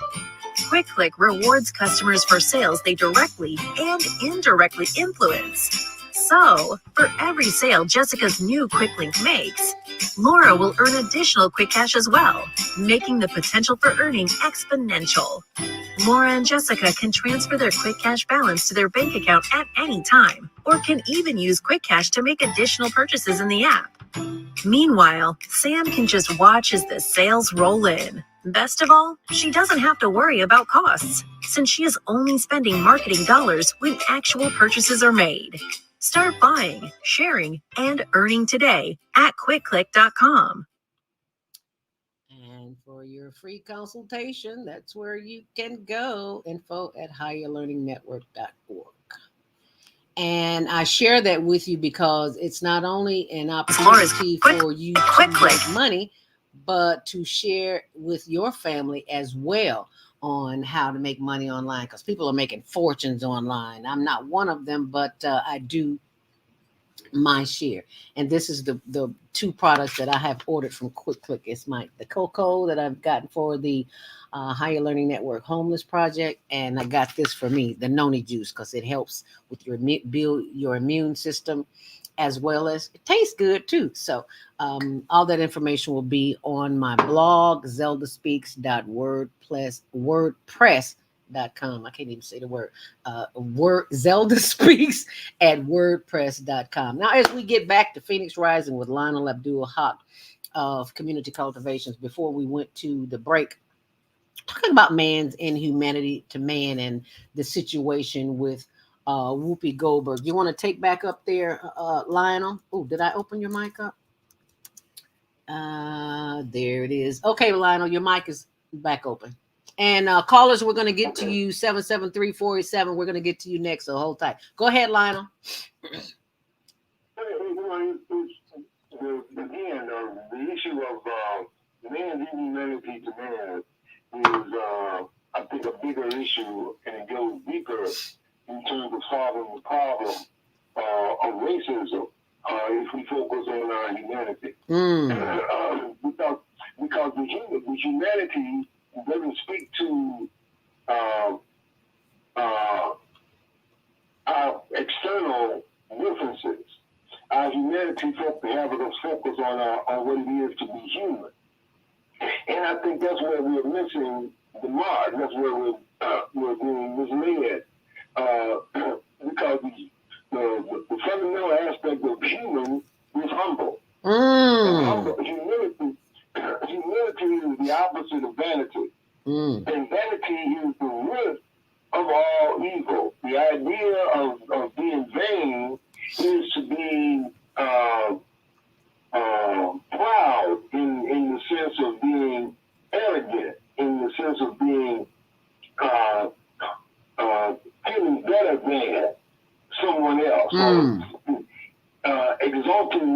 itself is associated with vanity.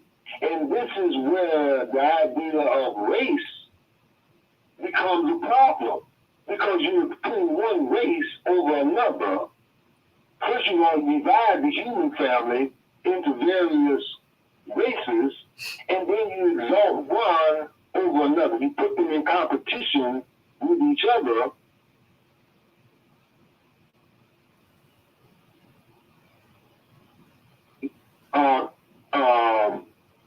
Seeking to support and promote each other. Mm-hmm. And this will make a big difference in our social relationships. The idea of nationalism, exalting one nation over another, saying that one nation is better than another. If we talk about America being the greatest country in the world, or whether somebody else saying that theirs is, Russia is saying that theirs is the greatest. The competition, the separation of nations into separate camps is what creates the hostility, the distrust, the animosity.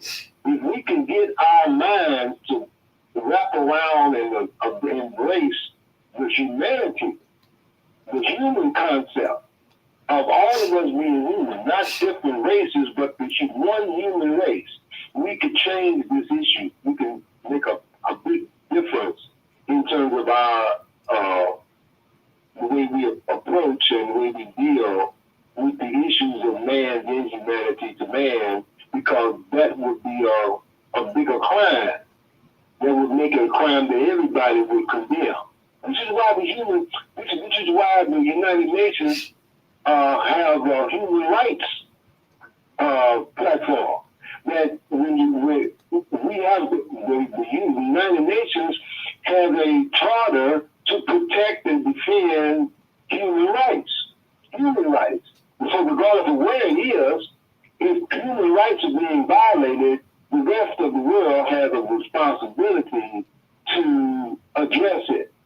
Which is why Brother Malik Shabazz wanted to take our issue out of civil rights into the United Nations and address it as a human rights issue. It's the same thing. And those who oppose the idea of focusing on humanity as a whole, as opposed to individual races, are those who have an advantage in associating it in that narrow perspective. They have an agenda that they're trying to push forward that puts them in a position of superiority and authority. And that's a false sense, because it's not the truth. 8:42 hit live on the Female Solution. If you would like to leave comments, we would love to have them on our Facebook channel, HLNTV1, or my page, ZeldaSpeaks, on Facebook, or YouTube channel, Higher Learning TV Show. Let's take some calls. 515-605-9325. Press 1 to speak. 773-487. You're live on the Female Solution, Grand Rising. What's your name? Where are you calling from? This is Kofi, Chicago. Yes, sir. Real quick, I thank for the brother for the knowledge. And one thing about me, I look at the past as just like a springboard for the future. I don't keep my mind in the past. I'm the president of the five civilized tribal government, a black government here in Northern America, because it's time for us to take control over what we do. We have been hijacked. Our society and civilization has been hijacked by every other nationality, and they've been exploiting us on music, everything. I was successful on social media, being the independent artist. I've got my music out, and I've tapped into world leaders been talking to me. They're like, wow. So, yeah, I said it's time for us to stop dripping and driving over what happened in the past and all these pop-up leaders that we had in the past. I said, there are new leaders now. And me being the president of our civilized tribes, I went around and created thousands of black men leaders all over America. I ain't telling nobody what I was doing, but I go in their and I'll connect with the brother, and we'll talk about world history, get it all right. That the whole world used to be together, called Pangea. Africa was not the birthplace of the civilization. It was everywhere was a birthplace. We were born in trees, baby, like the bumblebees and the butterflies. All right now. You know what I'm saying? So this is a time where just people who hear what I'm saying, we have to take and let me say this here. There is no racism. See, I'm a very intelligent brother. You know what that is? You know what racism really is? It's called, I gave a term. It's called occupancy syndrome. Now what that means is, I come in and take your land in America in 1830. Now I'm going to treat you some type of way. I'm going to keep you in fear. But if you know that it's not racism, it's like, oh, wow, you get my land. This is why you treat me? Well, guess what? You cancel racism overnight. Just by that intellectual thought. It's canceled. Because I know now go outside and look for you to do what you do. I know why you're doing it, brother. Like what? Okay, let's stop that. Let's do some business.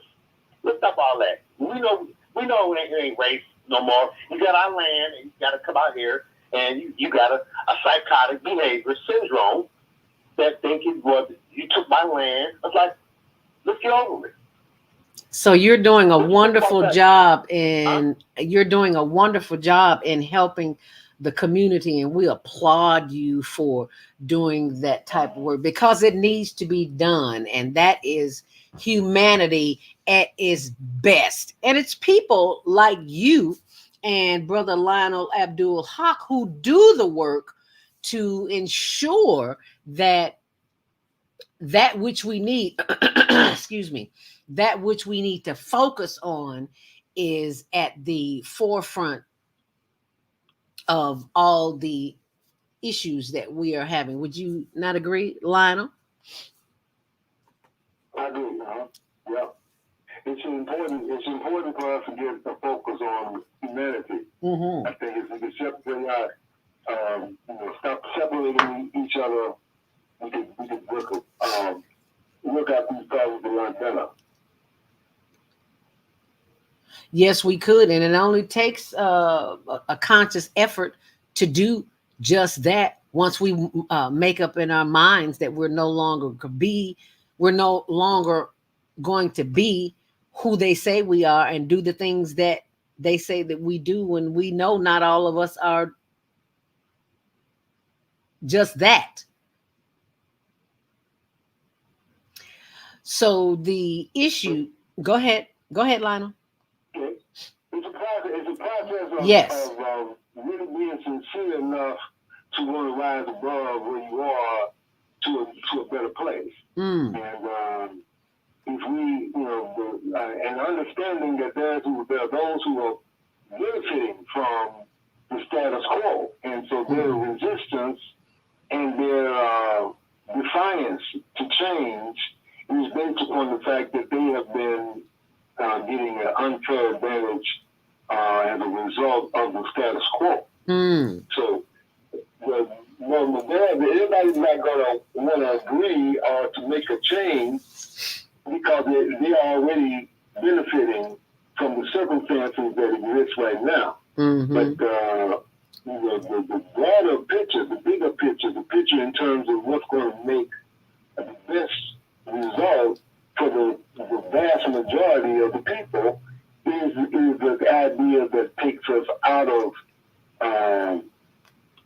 skin color identification and puts us on the internal character of what it is to be a human being, a person who is interested in serving others as opposed to being served by others, a person who's looking not to exalt Almighty God, the Creator, and not to exalt themselves.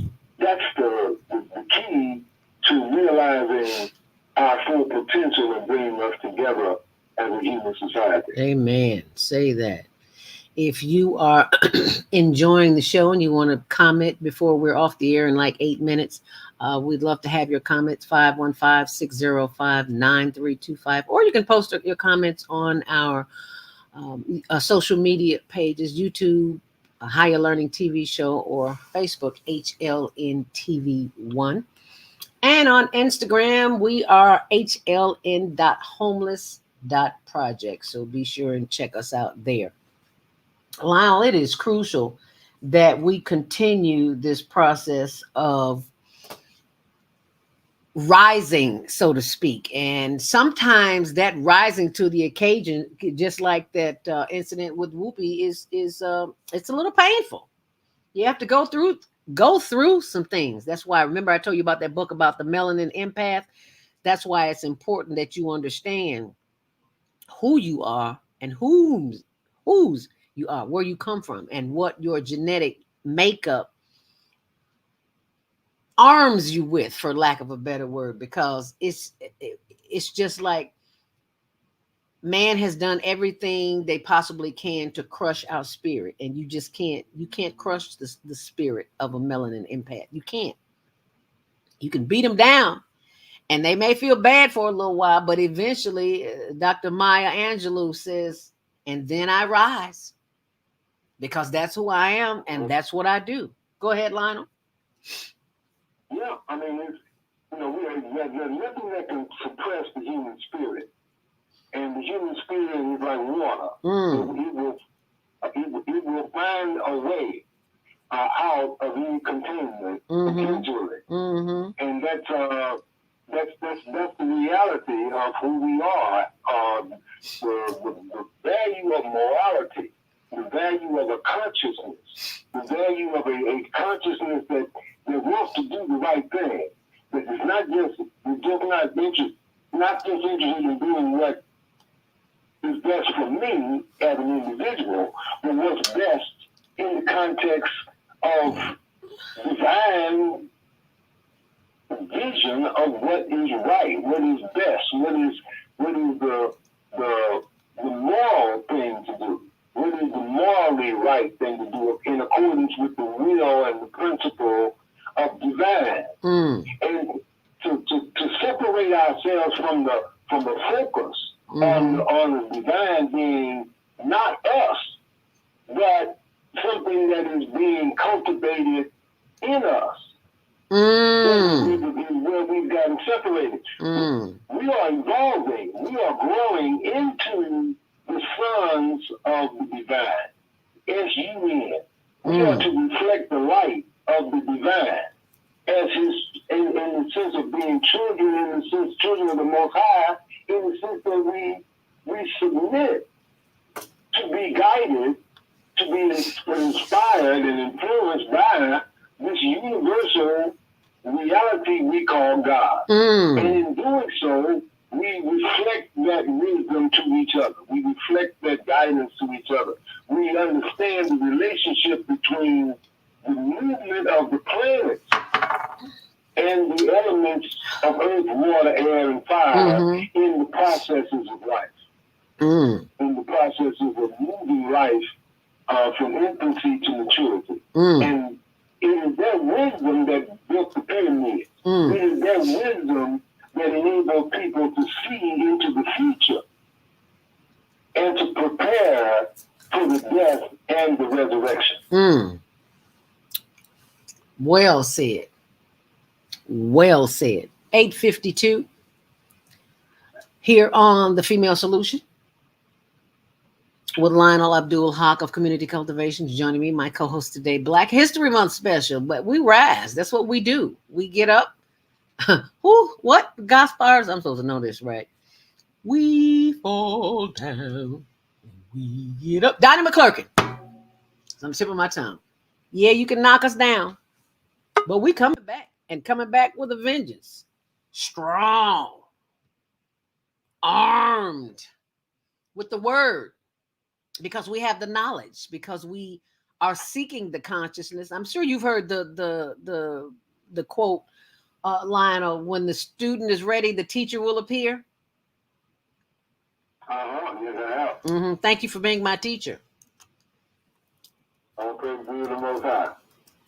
And the teacher of all others who are in the grasp of your voice. Amen. And see, that's a real teacher, always learning, doesn't know everything. because the longer we live, the more we realize we really don't know a whole lot. It's our collective that is where the hope lies. And then all of us are open to inspiration and guidance is an opportunity for all of us to contribute to the whole. Collective consciousness. And respectful of other people's potential is the reason why we open it up to everybody. We don't say that only the black people. Right. We don't say only the brown people. We say all of humanity, regardless of what your external features are. If you cultivate the spirit on the inside, it's the same. Yes, sir. The spirit on the inside is the same. Yes. And if we cultivate it, if we focus on the cultivation of the human spirit, all humanity will benefit. I love that. Focus on the human cultivation of the human spirit. All of humanity. All about cultivation. Yeah, all about cultivation. The concept of cultivation and culture. You know, the word culture and cultivation are the same word.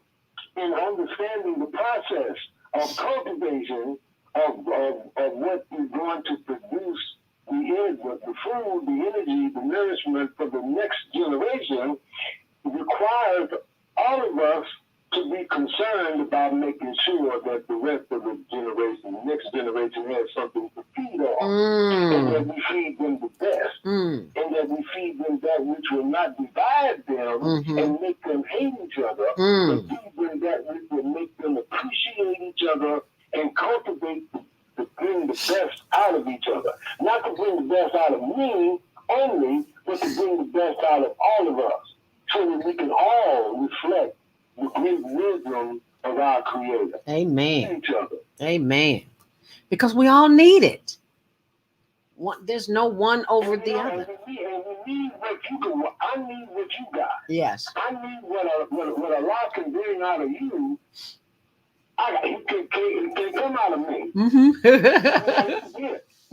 here because you have to reflect the part of the light that I cannot. And it's only my appreciation for the fact that you are here and that you are here for a purpose and that you have a blessing that you can give to me. Yes. Amen. Yes. This is the reason why I should encourage our society to respect you just like it respects me. Yes. Don't respect me more than I respect you. I have to respect you in the same way. Yes. I have to respect you and to try to cultivate you in the same way that I cultivate me and mine. Amen. Teach, my brother. Each one teach one. Because we're all in this together. You see what's going on in the world. You see how they're trying to divide us, and it's worked. But slowly but surely, we're coming around. You know, the vaxxed and the unvaxxed and it's all part of the plan to keep us divided. But now that we know better, because we have teachers on the planet who are sharing their knowledge and expertise, brothers like Lionel Abdul Haqq of Community Cultivations, who has made it his life's work to share the information that will cultivate the community, that will help us grow. It's like planting seeds. It's like we're all little mini farmers. If you want something, you've got to plant a seed and watch it grow. Because without the seed, there is no growth. Oh, my Lord, it's 8:58. I am so sorry. Wow. This conversation just get good at the end, Lionel. I mean, it's been good all the time, but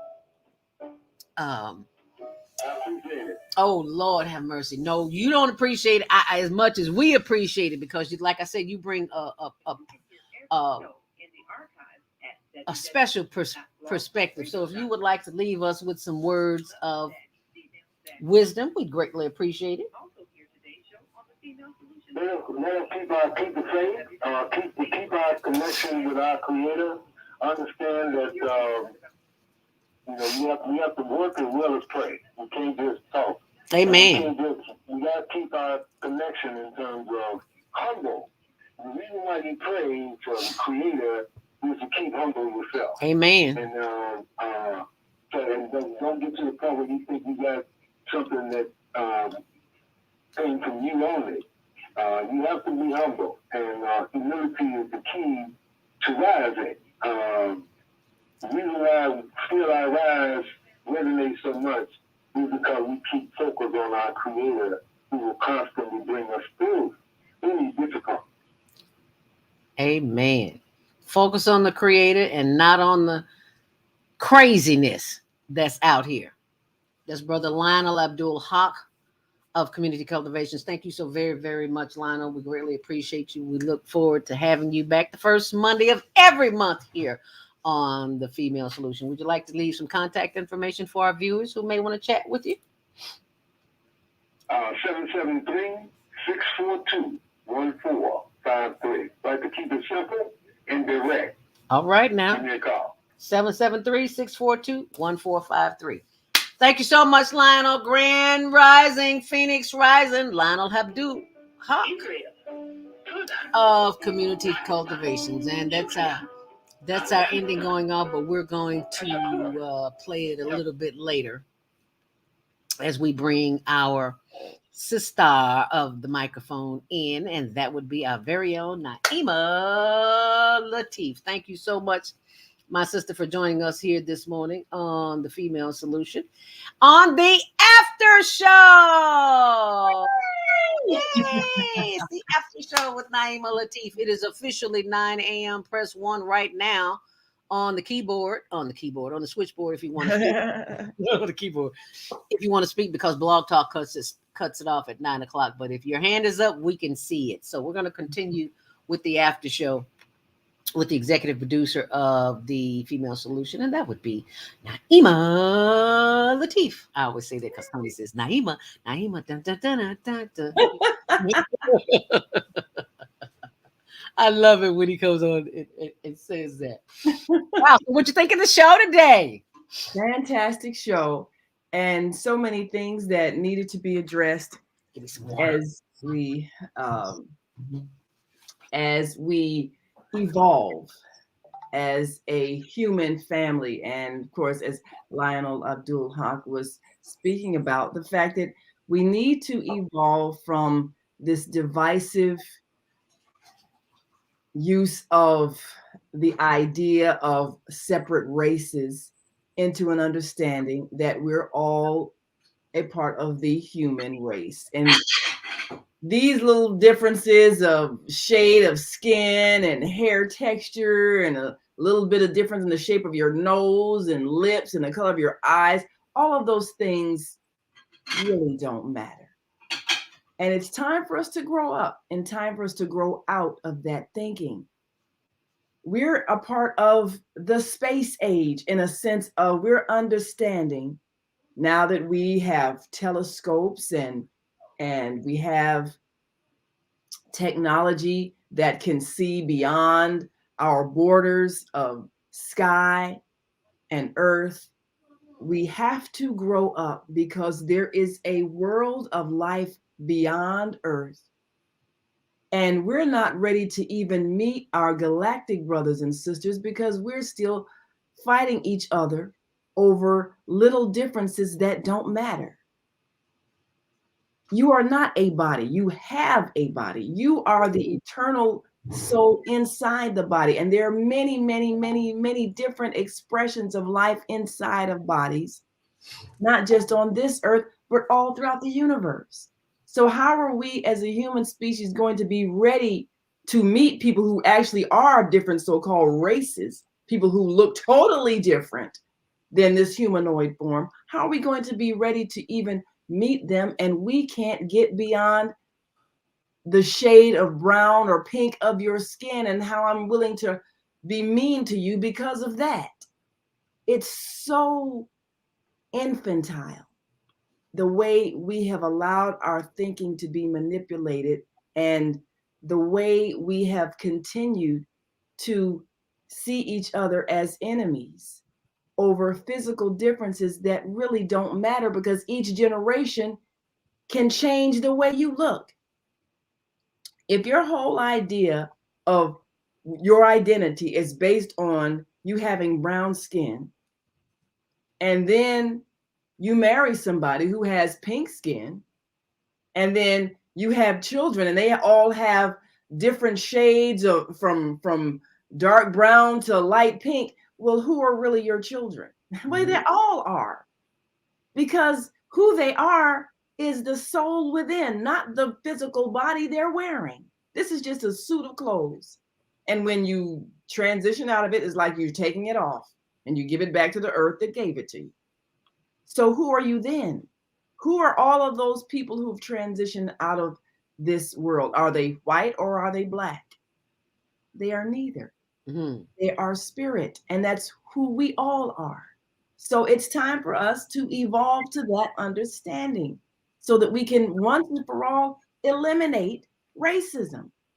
Because once you realize that you are an eternal being and you have had many different experiences as many different kinds of life expressions, then racism and all the other divisions don't make any intelligible sense at all, because you've all been something else, because you are the eternal mind, just an individualized expression. So we really have a lot of work to do, because there's a lot of brainwashing that continues. But brainwashing is something that you choose to allow to happen. And the mind control device that all of us have in our homes is something that we, of our own free will, keep turning on and allowing to control our minds. Now, just think of how whenever you hear or see something, it affects your moods. It affects how you feel. It can either make you happy or sad. And so you turn on this mind control device, and it shows you the image of people doing violence to each other. Somebody beating someone. Somebody hurting someone to the point of death. And you look at that and you feel this deepest depression, because we're all connected. So you're going to feel what you're seeing portrayed on that screen. And even though it's not happening to you, you're experiencing it as if it were. And so you're feeling like, oh, I'm living in such a violent society. Oh, this world is coming to an end. Oh, this world is terrible. Is it really? Is this really happening to you? Is it happening in your home? No, it isn't. You brought it in your home because you chose to turn on the mind control device.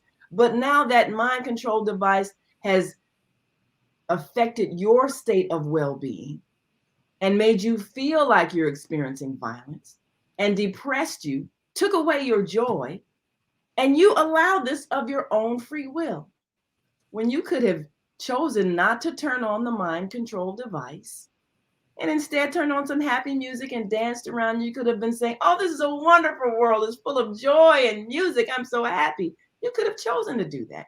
Yeah. So why are you choosing to feel bad? Why are you choosing to be distressed? And people say, well, I got to find out what's going on. Well, there's a lot of things going on. Somebody's having a party somewhere. Somebody's having a celebration of a retirement. Somebody's having a wonderful time. Somebody's in love and they're walking by the lake holding hands. All of these things are happening. So why are you choosing to turn on the mind control device that's designed to make you feel bad and keep you at a low vibration, a low frequency, a low mood, so that you can't experience joy? Why are you choosing that? Because somebody told you, well, I need to keep myself safe by knowing what's going on.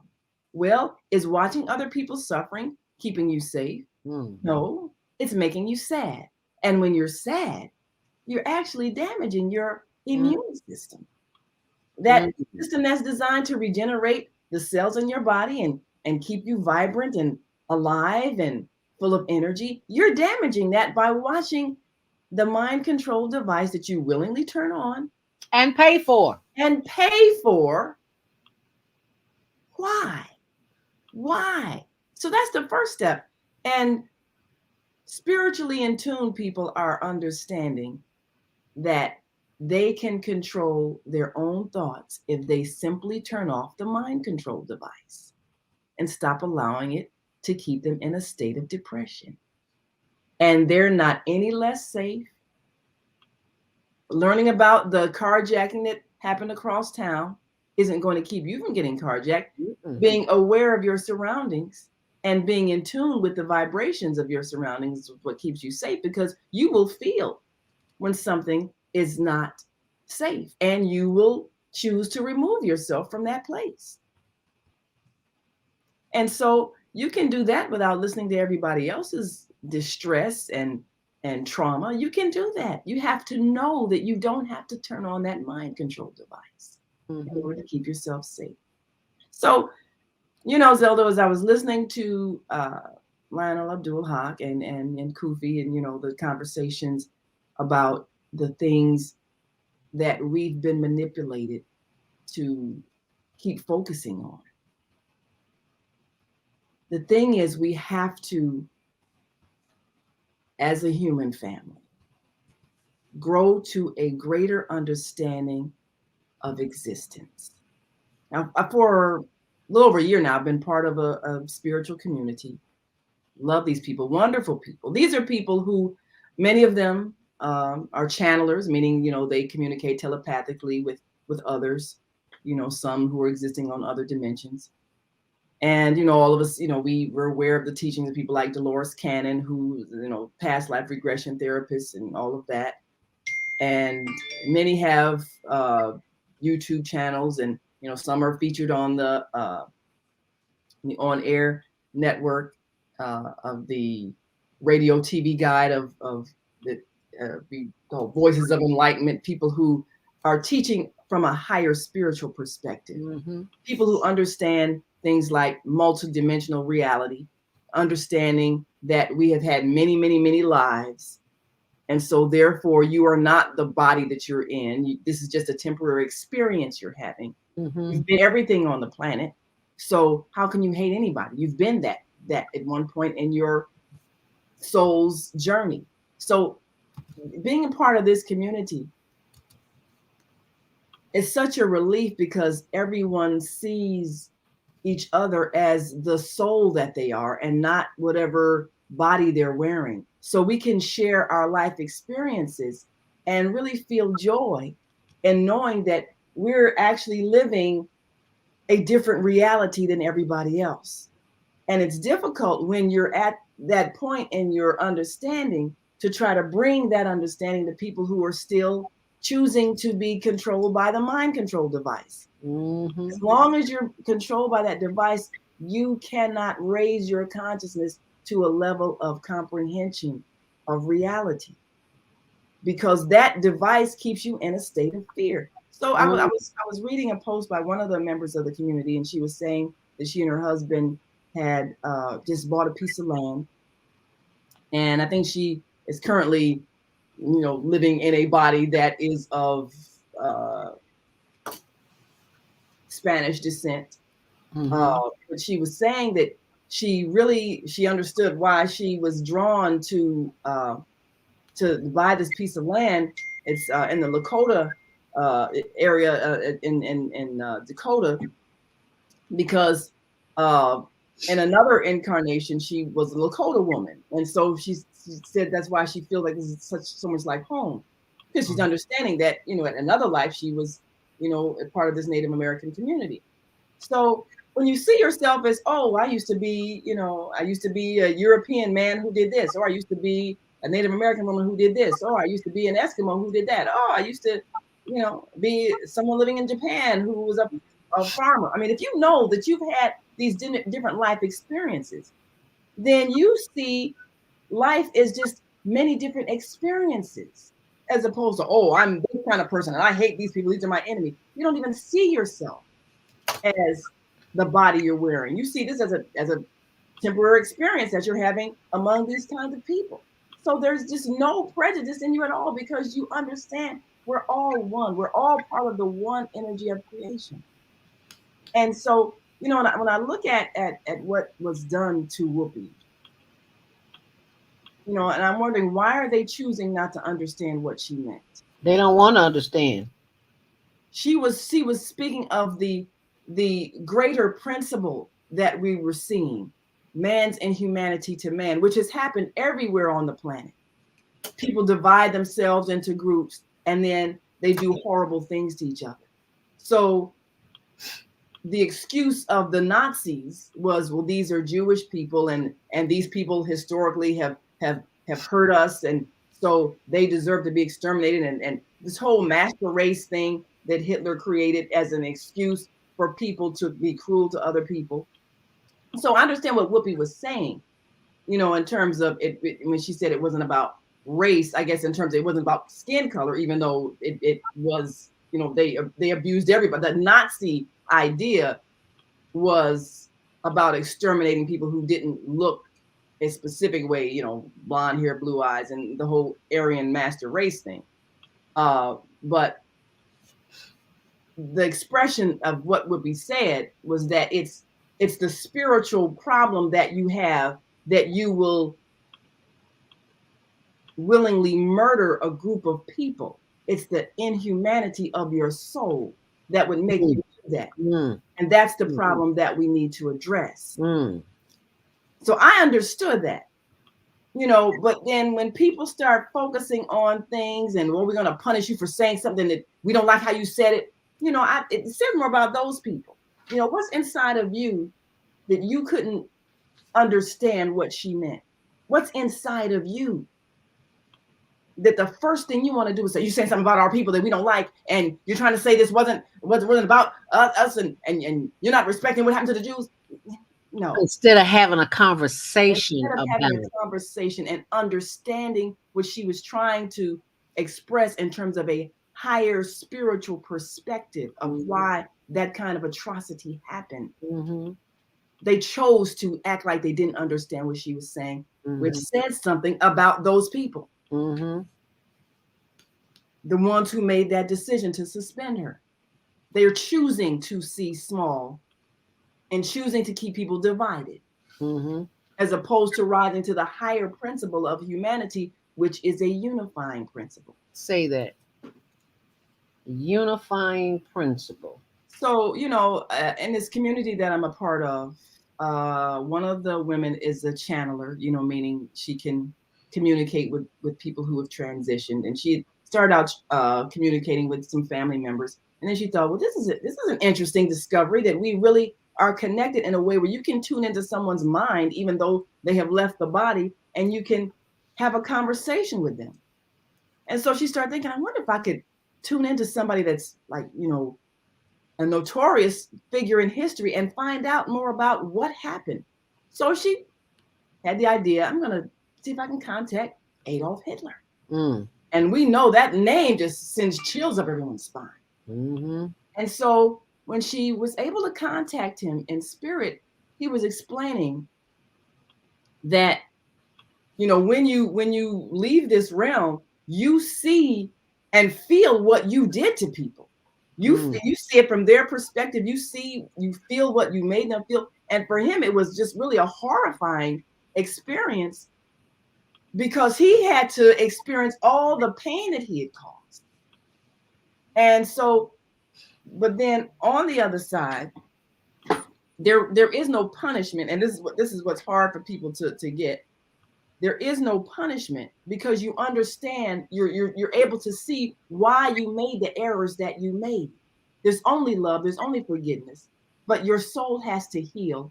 And he was explaining to her that he understood that the kind of harsh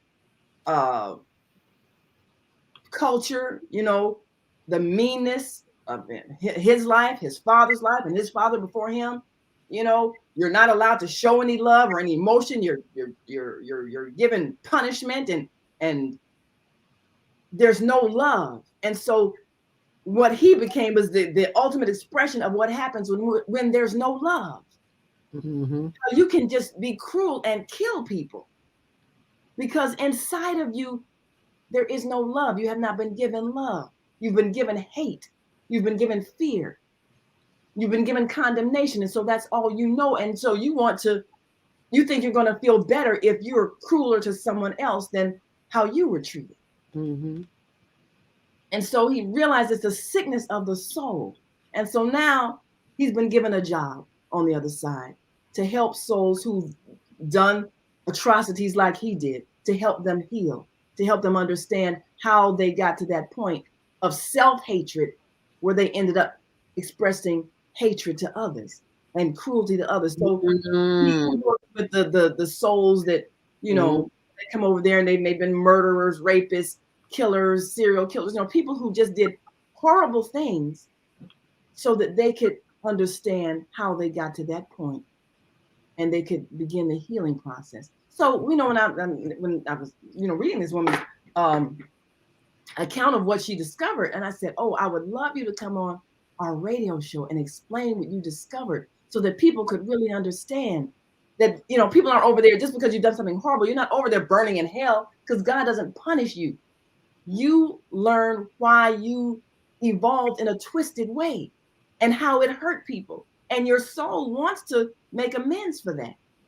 So you're not over there being punished. You're over there working to heal and working to help others. But she said, and I understand, she said, you know, because I explained to her who my audience is. I said, well, you know, on my show on Wednesdays, you know, I got a lot of religious people. I got, you know, large Muslim following, large Christian following, got, you know, some Buddhists. So a lot of religious people listen to our show. And she said, you know, I would be afraid to come on the show because, you know, I would be attacked, you know, because religious people, they only think heaven, hell, burning. Oh, this is somebody speaking to the devil. And she doesn't want her gift, her skill, her ability to make this connection to cause her to be subject to attack of people. Because she said, you know, not everybody is at that point of acceptance of something like channeling because of what they have learned and been indoctrinated about fear and spirit possessions. You know, we got movies like The Exorcist and everything. So you have all of that that's still in people's consciousness. So if someone talks about contacting somebody in the other realm who this world sees as a horrible monster of a man, and someone's saying, well, no, he's not burning in hell. He's working to help people because he realizes how he was damaged. He'll be angry. You know, they want to attack her and then, you know, attack everybody who even had the gall to even consider what she's saying. So, you know, when she told me, no, I kind of felt bad. I said, but I do understand, because what you are doing now, I understand it totally, and the people in this community understand it, because we understand that we're all connected and we all have the capacity to reach out beyond the veil of this life and reach those who are on the other side and get information. But not everybody has had that experience, and most people have been deeply indoctrinated to the point where they would be afraid if you even explained what you discovered. So I understand your fear, but I'm gonna try to prepare my audience over time so that I'm going to ask you again in some future time and see if you're willing to come and share, because I think understanding that would help us realize that this life experience that we have, it's just that, it's just a temporary experience. So even us as a people who have gone through the experience of enslavement, it's not an identity, it's an experience. And it was for us as individuals and as a collective to learn something. First of all, how do we get to that point? Well, we were dividing ourselves into various tribal factions, family groups, and so forth, and fighting each other over little differences. Well, I'm the Ashantis, or I'm the Igbos, or I'm the Mandinkas. Okay, that's nice to be proud of your family lineages, but then and you decide to fight each other. And once you fight, you lose everything. It's just like in a divorce. When a couple fights and they got to pay the lawyers and each one trying to win, or who's going to get the house, who's going to get the dog, you know, you end up losing what is the lawyers win. Right. The lawyers win. The house divided cannot stand. So we lost the control of a wonderful, rich continent, still struggling, still full of warfare. And now we're over here. Nobody knows anybody's ethnic group now. We're all mixed together. So what did we learn from that? Do not divide yourself into tribes in order to fight each other over differences. That was the lesson we were supposed to learn. And the only way we were going to come out of that mess is to become unified, which we did. We saw that. In the civil rights era, we all, man, woman together, children, we worked to end a system of oppression based on race, and we were successful. But what we should have learned from that experience is not to create divisions that destroy our families, destroy our unity, destroy the abundance that we've been given by our Creator for free on this earth. And instead, we should be living in love and unity. That was the lesson we were supposed to learn as a collective people. Have we learned it yet? Look at our cities. No, we have not. We see our children dividing themselves into gangs and shooting and killing. And what is the consequence? They end up in that prison system, which is just an extension of the slave system. So we're right back in slavery for doing the same stupid thing, fighting each other. We didn't learn. If you fail to learn a lesson, you're condemned to repeat it. Absolutely. So, you know, when the other day when I was, we were talking about child rearing, and the thing I was trying to convey about raising your children with love, and what happens when you use harshness and meanness and pain, thinking that you're teaching them something, but you're really damaging them, and you're really teaching them how to hurt other people. I was trying to explain that because, you know, when the woman from our community, when she was talking about how Adolf Hitler was explaining how he understood the kind of culture that he was raised in, and that whole European, show no love, show no emotion, stiff upper lip, show no affection, be cruel to people if they're downtrodden. That whole culture, that creates people who are cruel. That way of thinking creates people that are cruel. And I think we had this conversation before about, Europeans who beat their children, coming over to a society, and Native Americans saying, how in the world are you beating children?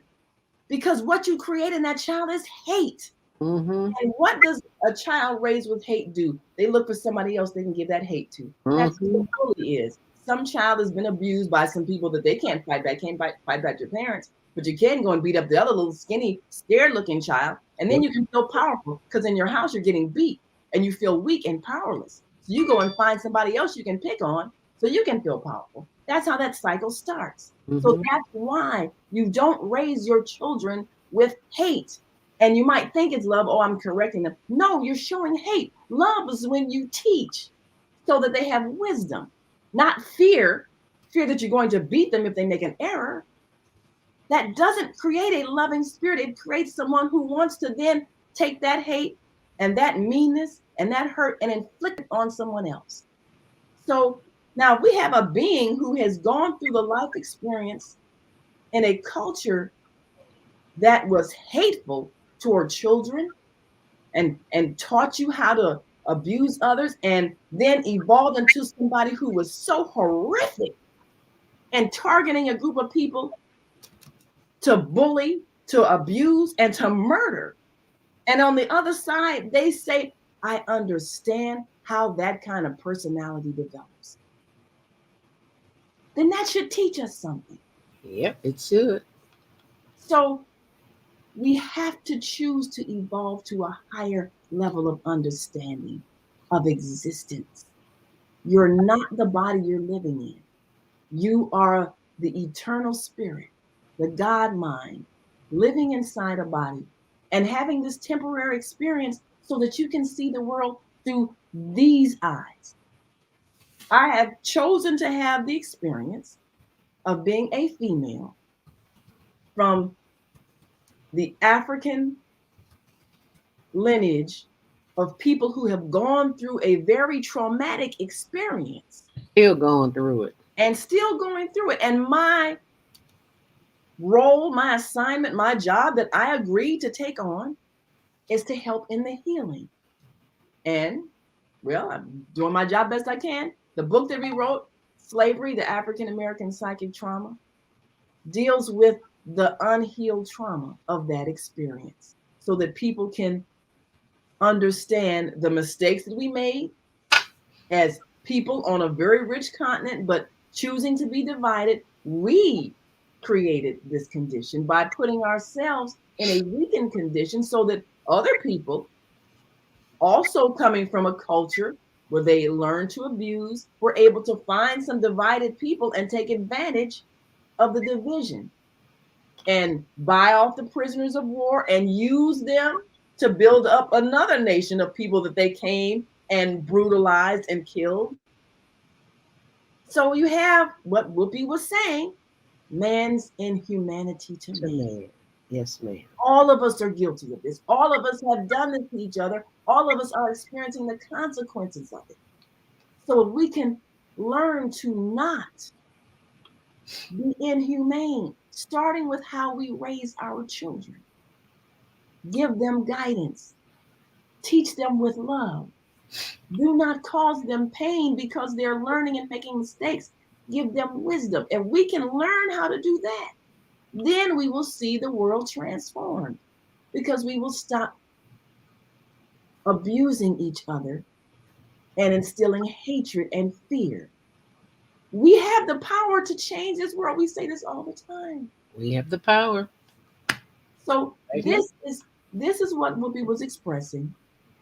This is a truth that is a reality that you learn once you leave this world and get to the other side. But if we can learn it before we get to the other side, then we can begin to transform the world we live in and truly make it the new earth that it is becoming. Amen. Say that. New earth. Because that's what we need. This collective consciousness.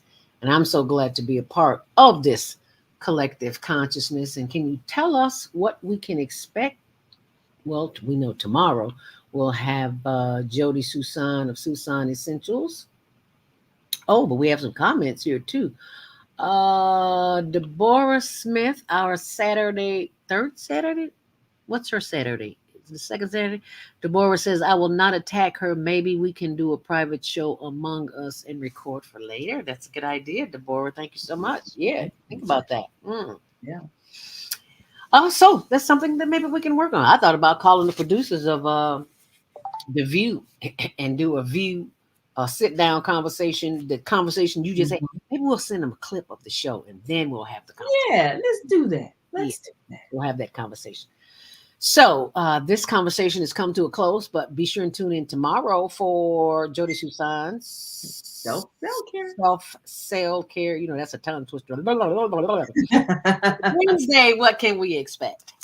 Well, we're gonna explore more about child rearing on Thursday, and Wednesday, of course, with Kareem Hamid. I'll be on. We'll talk more about some ways that we can begin to take advantage of the fact that we're going to have to spend more time in our home with our children, and some things that we can be teaching them. And we'll share some websites and also some upcoming plans for our global push for peace and bringing in those who are doing some very helpful programs with youth that we think now that people are at home and many schools are asking parents to be a part of the education process, we can now begin to teach some of those ethics and values and morals that will actually change the behavior of our children. So we'll talk about that on Wednesday. Then, of course, Thursday, Dr. Debbie will be back with Soulful Solutions. We're looking forward to hearing her, and it's always my weekly therapy session. So, okay. Right there with you, girl. Right there with you. And then, of course, we have Friday with Health and Wellbeing with Beata, always sharing us some amazing stories of and information on repairing this wonderful machine that we're living in. And so we want to honor it and keep it healthy and well. And then this Saturday, we have a special session. We'll be on site. We'll give you more information about that as the week progresses. And of course, again, we'll start off again Sunday with Soul Purpose Healing with Viata in the evening, 7 p.m. Central, 8 p.m. Eastern. So make sure you tune in. Y'all like my flower? This was a present from my daughter. She just came back. Oh, yeah. Lord. Let me see. Yeah. Oh, I call it the Billie Holiday flower. Yeah, I got my Billie Holiday flower. I love it. You know what? At first I couldn't see. I thought it was something that was falling. Yeah. So I'm used to seeing your hair wrapped. So it kind of threw me for a loop. Yes. I thought I'd stick this. But it's beautiful. I love it. Yeah. I love it. Now that I know what it is, I was like, all up in the screen. I can't see. I know. What is that? It's a flower, y'all. See, you know, Naima, we have a hand up here. 336-350. You want to get that before we leave? Oh, absolutely. Sure. Yeah. Okay, 336-350. What's your name? Where you calling from as we end the show? You get the last comment. I apologize, family. I tuned in late. Can you hear me? Is that Mama AZ? Mama AZ. Hey, Mama AZ. So good to hear from you. Yes. I am grateful. I tuned in. I didn't get the opportunity to hear Brother Haqq, and I'll have to go back on Phoenix Rising. I don't know what the movie or whatever. But anyway, I've been in one of my closet rooms, and this wonderful masseuse came yesterday to unblock some of the stuck energies, and we got to talk to her on another show. Talking to Dr. Z about it. But I want to ask you, Dr. Lateef, this woman that needs to come on, who's a channeler, would she happen to be Caucasian? Yes. I can't remember what country she's from, but yes. Okay, we'll talk about that offline because some things in my session came to me. And are you familiar with Fleur Braun? She's a sister, very put together, and she does her thing. And she talks about people in other lives and being off from another planet and those kinds of things. Are any of you familiar with her? How do you spell the name? Fleur is Braun, Brune. Brother Kufi tricked me out with his comment about certain people. She is not a transsexual, Brother Kufi. Anyway, she is very knowledgeable, I believe, and has a lot of wisdom. And she's like on your level, Dr. Lateef, and maybe you can investigate her. I've been posting some of her stuff. I'll check her out. I hadn't heard from her. I hadn't heard about her before, but I will check her out. Always interested in wisdom sharers, so I will check her out. Yeah, she says she commented in one of her videos. We have been all denominations of people. Mm-hmm. I'll call you. All right. Yeah, we thank you. Yes, we have all been everything. And when you know that, then you realize prejudice makes absolutely no sense whatsoever. And it's gone. Inside of you, it's gone. So these are some of the things we need to start teaching our children early. If we can teach them who they are as an eternal being, we can eliminate all the development of prejudice and hatred from our world. But we have to be allowed to teach them the truth and the reality of existence. Yes, we do. Yes, thank you, Dr. Lateef. So that's my comment.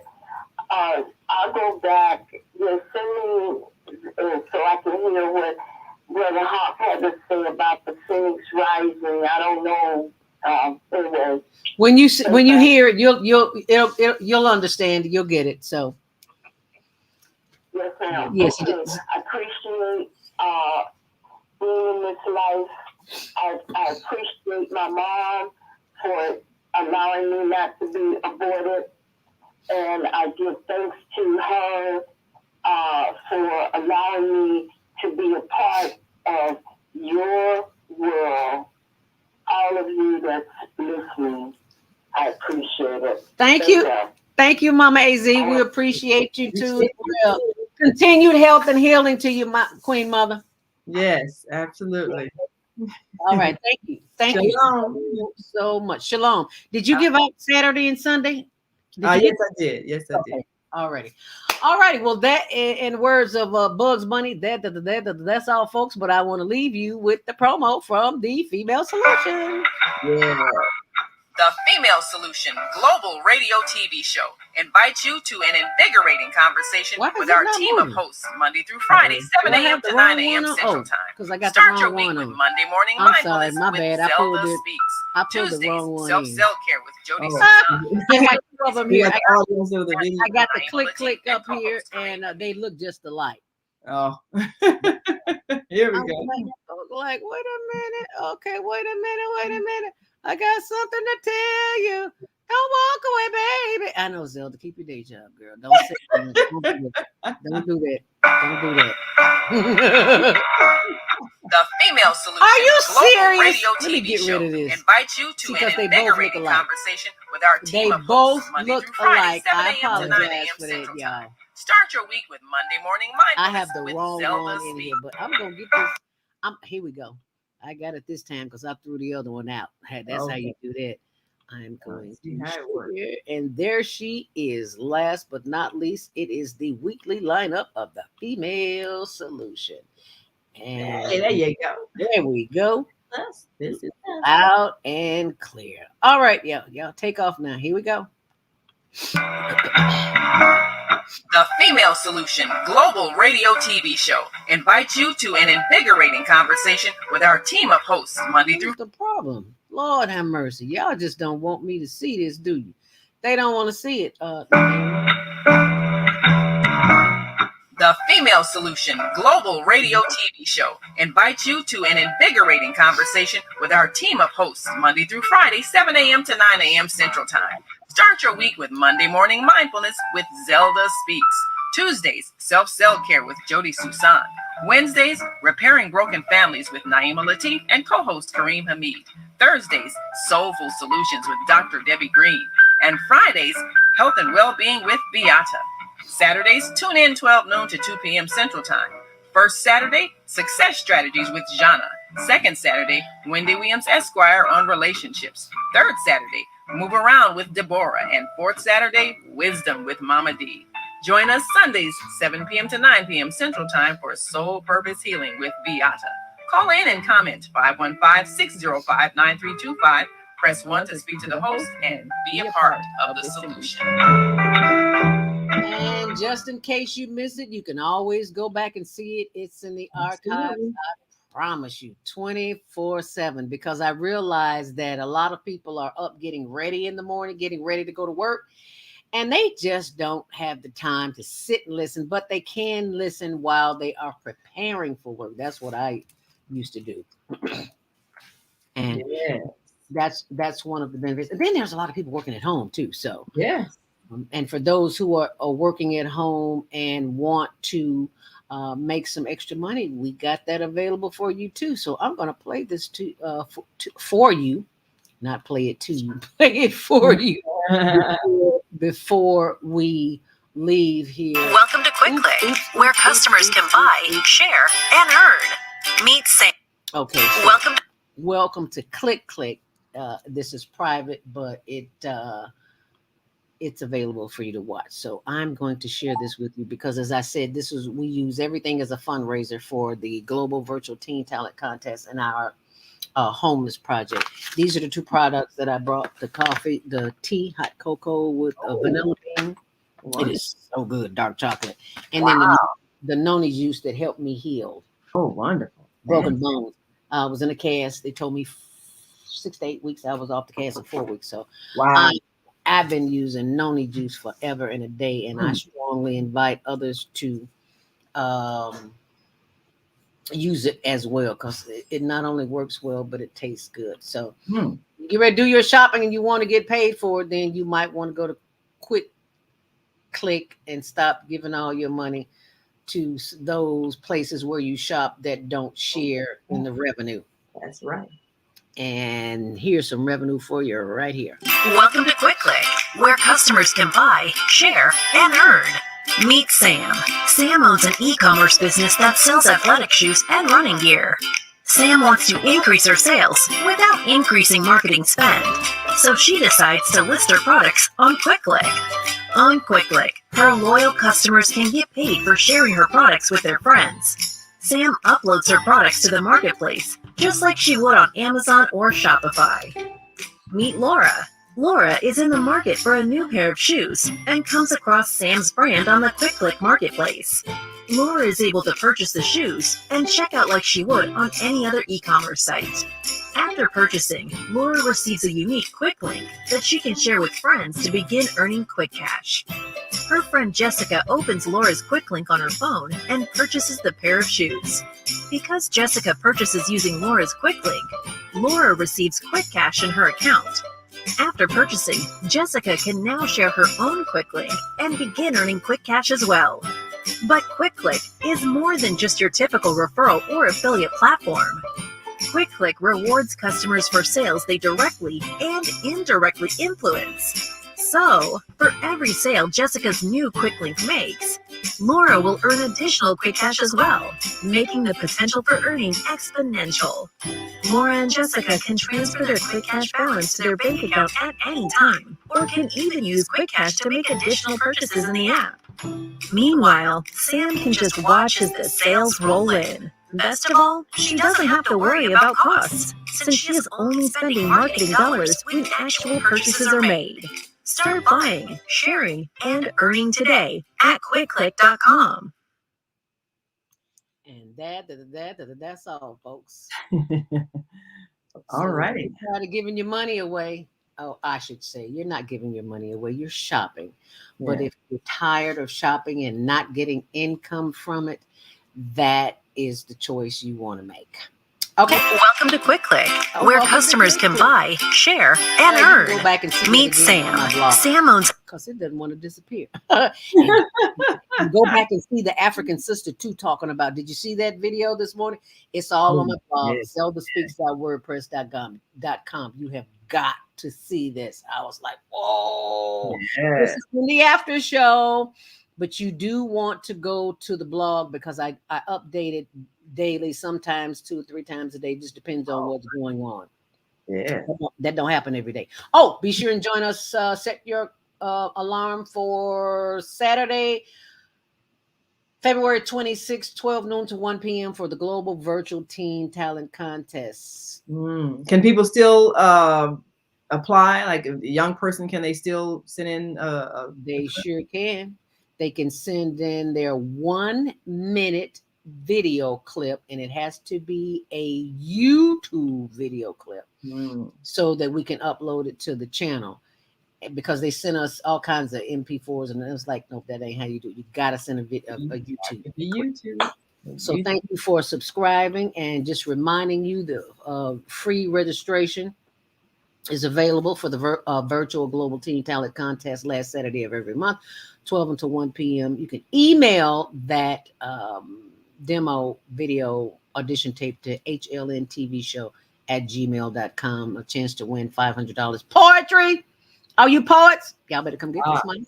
Yes. Alrighty now.